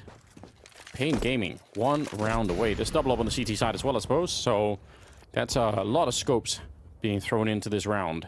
I kind of love the madness of it. We'll see if they have another AK in spawn, potentially. I guess they could have for paiN Gaming. So might be able to... Yeah, okay, they do. So they're going to be able to swap one of them out. It's just for the start of the round. Fair enough. But why not spend your extra cash if you can? I mean, you're not going to be saving it into any other rounds, so... I'm with you, especially here. 15-14. Match point for paiN, series point, and Aurora trying OT2, 5v5 points. Doesn't get any more intense than this right now. paiN Gaming, this is the big moment to make this happen. Clearing out Catwalk with the basic utility, it's what we're used to seeing. Ow. This could be an A split. And it's kind of late in the round. A lot is going to come down to how quickly they can get rid of Magia. If they can't push him out of here, then they need to make a very fast decision. He's got the shadow advantage showing. Yeah, going to get it every single time. Snow wants to peek in as well, take the fight, but Magia smartly rolling back. And now I said the time is low. Slowed down by the flashbang. 35 seconds. Yeah, they have to fall back. And there's so little time left. This is really scary. Brute force. Oh, walks. They might work, yes. Wicardia here in the middle. Bit of a grenade, more coming in. NQC goes down. Wicardia, he was sticking around. He's got 27 kills. And surely with the time that's left here, they can't win this round. Snow and biguzera, 2 versus 4. Jota knows they're coming. All he has to do is stay alive. It's Wicardia they get 1, Jota with the other. And we are going to another round of overtime here. How sick is that? That's all I want. The true Wilton answer, I've jumped from paiN Gaming to Aurora to my third and final answer, which is the rest. I do not give a crap who wins. I wanted good Counter-Strike, and I got it. So I won in the end, you won, Anders, and the crowd won. And it was fun, and we didn't shit on anybody for no damn reason.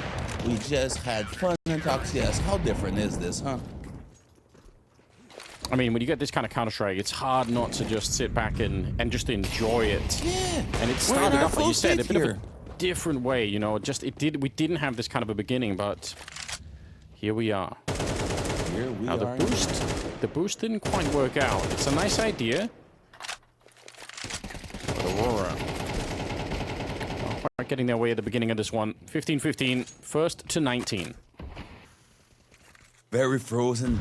Everyone knows the rounds, and we all say second OT, strat book goes out the window. Does it really? Or is it just cliche?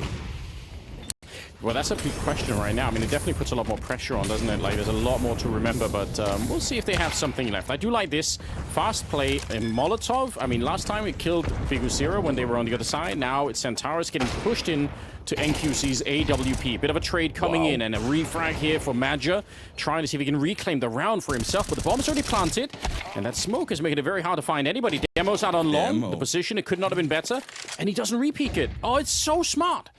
It's yes, the system. Play for the team. It's the system. It's not the players. Look at that. Yeah. Random kid falls in, plays perfect CS. 2v1. It's such a good idea. If he repeaks that, it might have been all over. Can't get the defuse. NQC takes him down, but you know, if I was the talent scout and I saw Demo not repeaking for that second kill, that's immediately something I'm gonna write down on my piece of paper and say that's a really good look. I'm with you, but then I've seen Stewie 2K win a championship when no one else does, and he wasn't picked up. So scouting is stupid as is. So what? Like, whatever, you know? I'm not even gonna go there. It's like people are winning tournaments who never win tournaments, making other win tournaments, and I think it was just a fluke. Have you ever done it once? How the fuck can you call it a fluke? Sorry for that, but it's just real Wilton. We don't make sense as a CS community, and as hires, and as organization, and as players, and as coaches, and managers. We are flawed, and the game is still great. How cool is that? Davideus here. Look at it. Setting up. Incendiary. Going to be pushing anybody back, and that's going to give them some control. He doesn't really know if there's somebody on the other side, but I mean, again, we said it earlier, but that basic catwalk control is, it's everything. I think, a really important tool.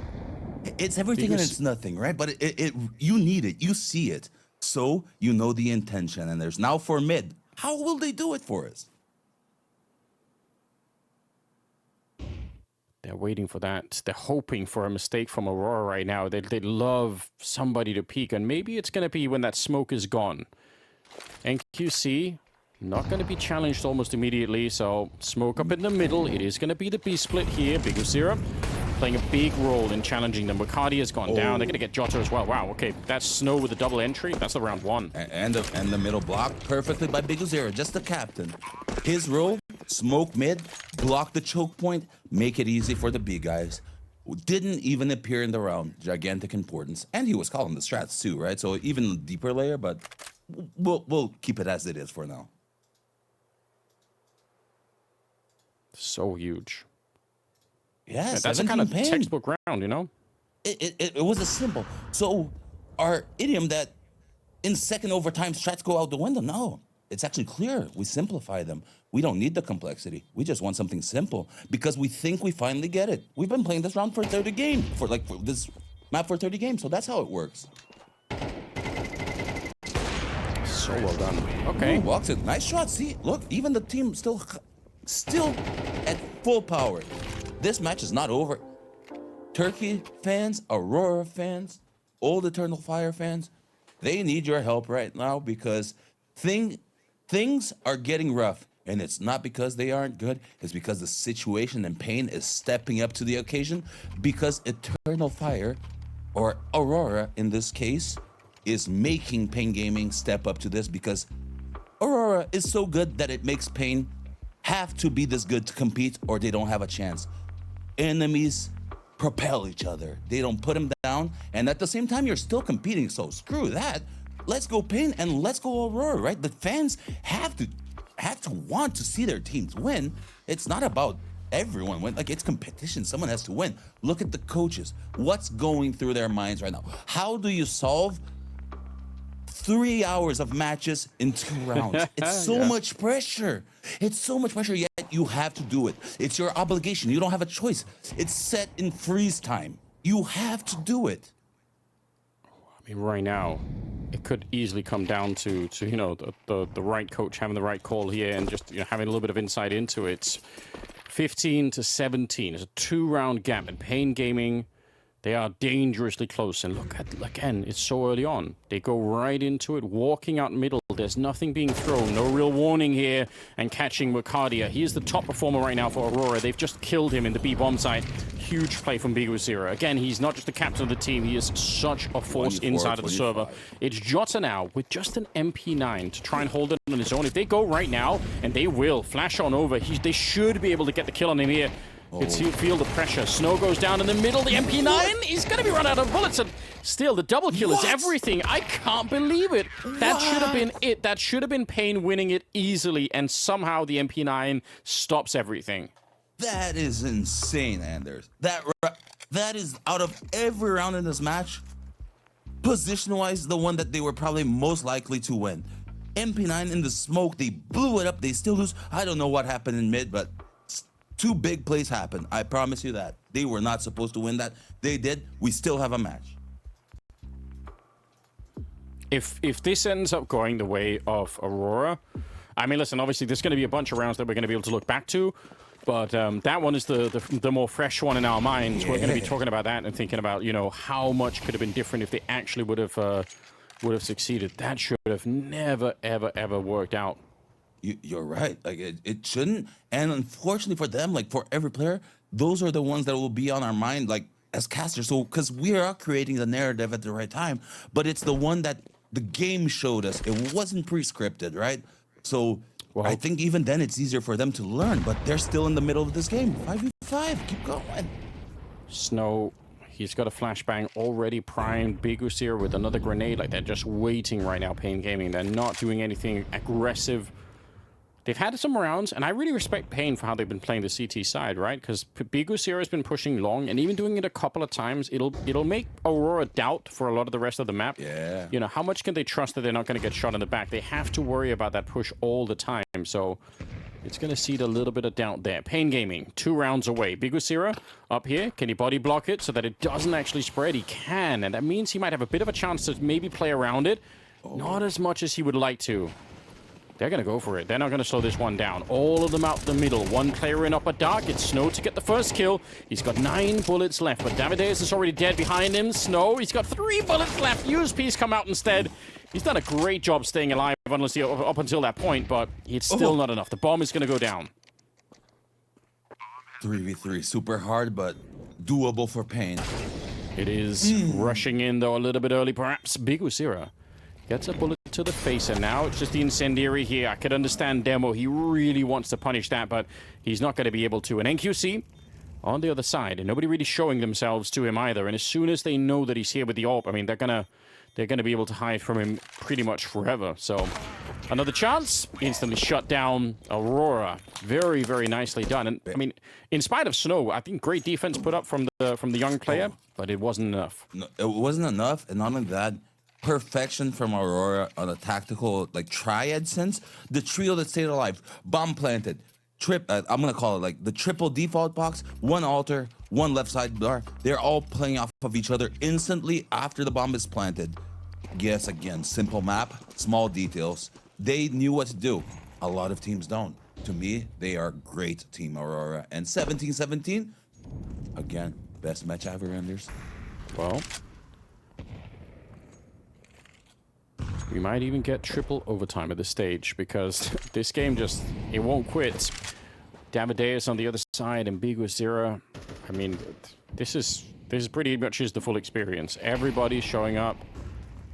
Demo, a guy that I have never really seen play before. I don't really know a lot about him, but I'm going to be honest, so far, I feel like at a very, very high level of Counter-Strike. I mean, he's standing in to play, you know, what used to be Eternal Fire, and that's like, what a hard challenge for the first game that you're going to be playing here, and somehow he's actually managed to look pretty decent. So it's well played. Very much agree. Not normal for a young kid to have this. I'm just looking at like maturity to handle the situation, right? First map, we were here safeguarding him because we felt he needed. That's already gone. He's entered the circuit in his own way. Now it's about someone picking up on him or not, right? But he's shown he's capable of growing. Absolutely is. What an opening as well. Walk6 going to be taking down one, and Snow, again, the reactions are so good. This is why he's such an exciting player. But the truth is, as long as Centaurus is in the middle, you can never retake this bomb site. So let's see if they're going to be able to get rid of him. He does go back and... Smart play, honestly, to just disconnect from the fight. Yeah, why would you want to fight that? 3 versus 3. Very tough retake once again. Oh, failed Molotov. This one does land, and unfortunately that Molotov funnels them in through the doorway. Now, somehow they're getting that one. Walksick, nice flick, and even better follow-up at NQC.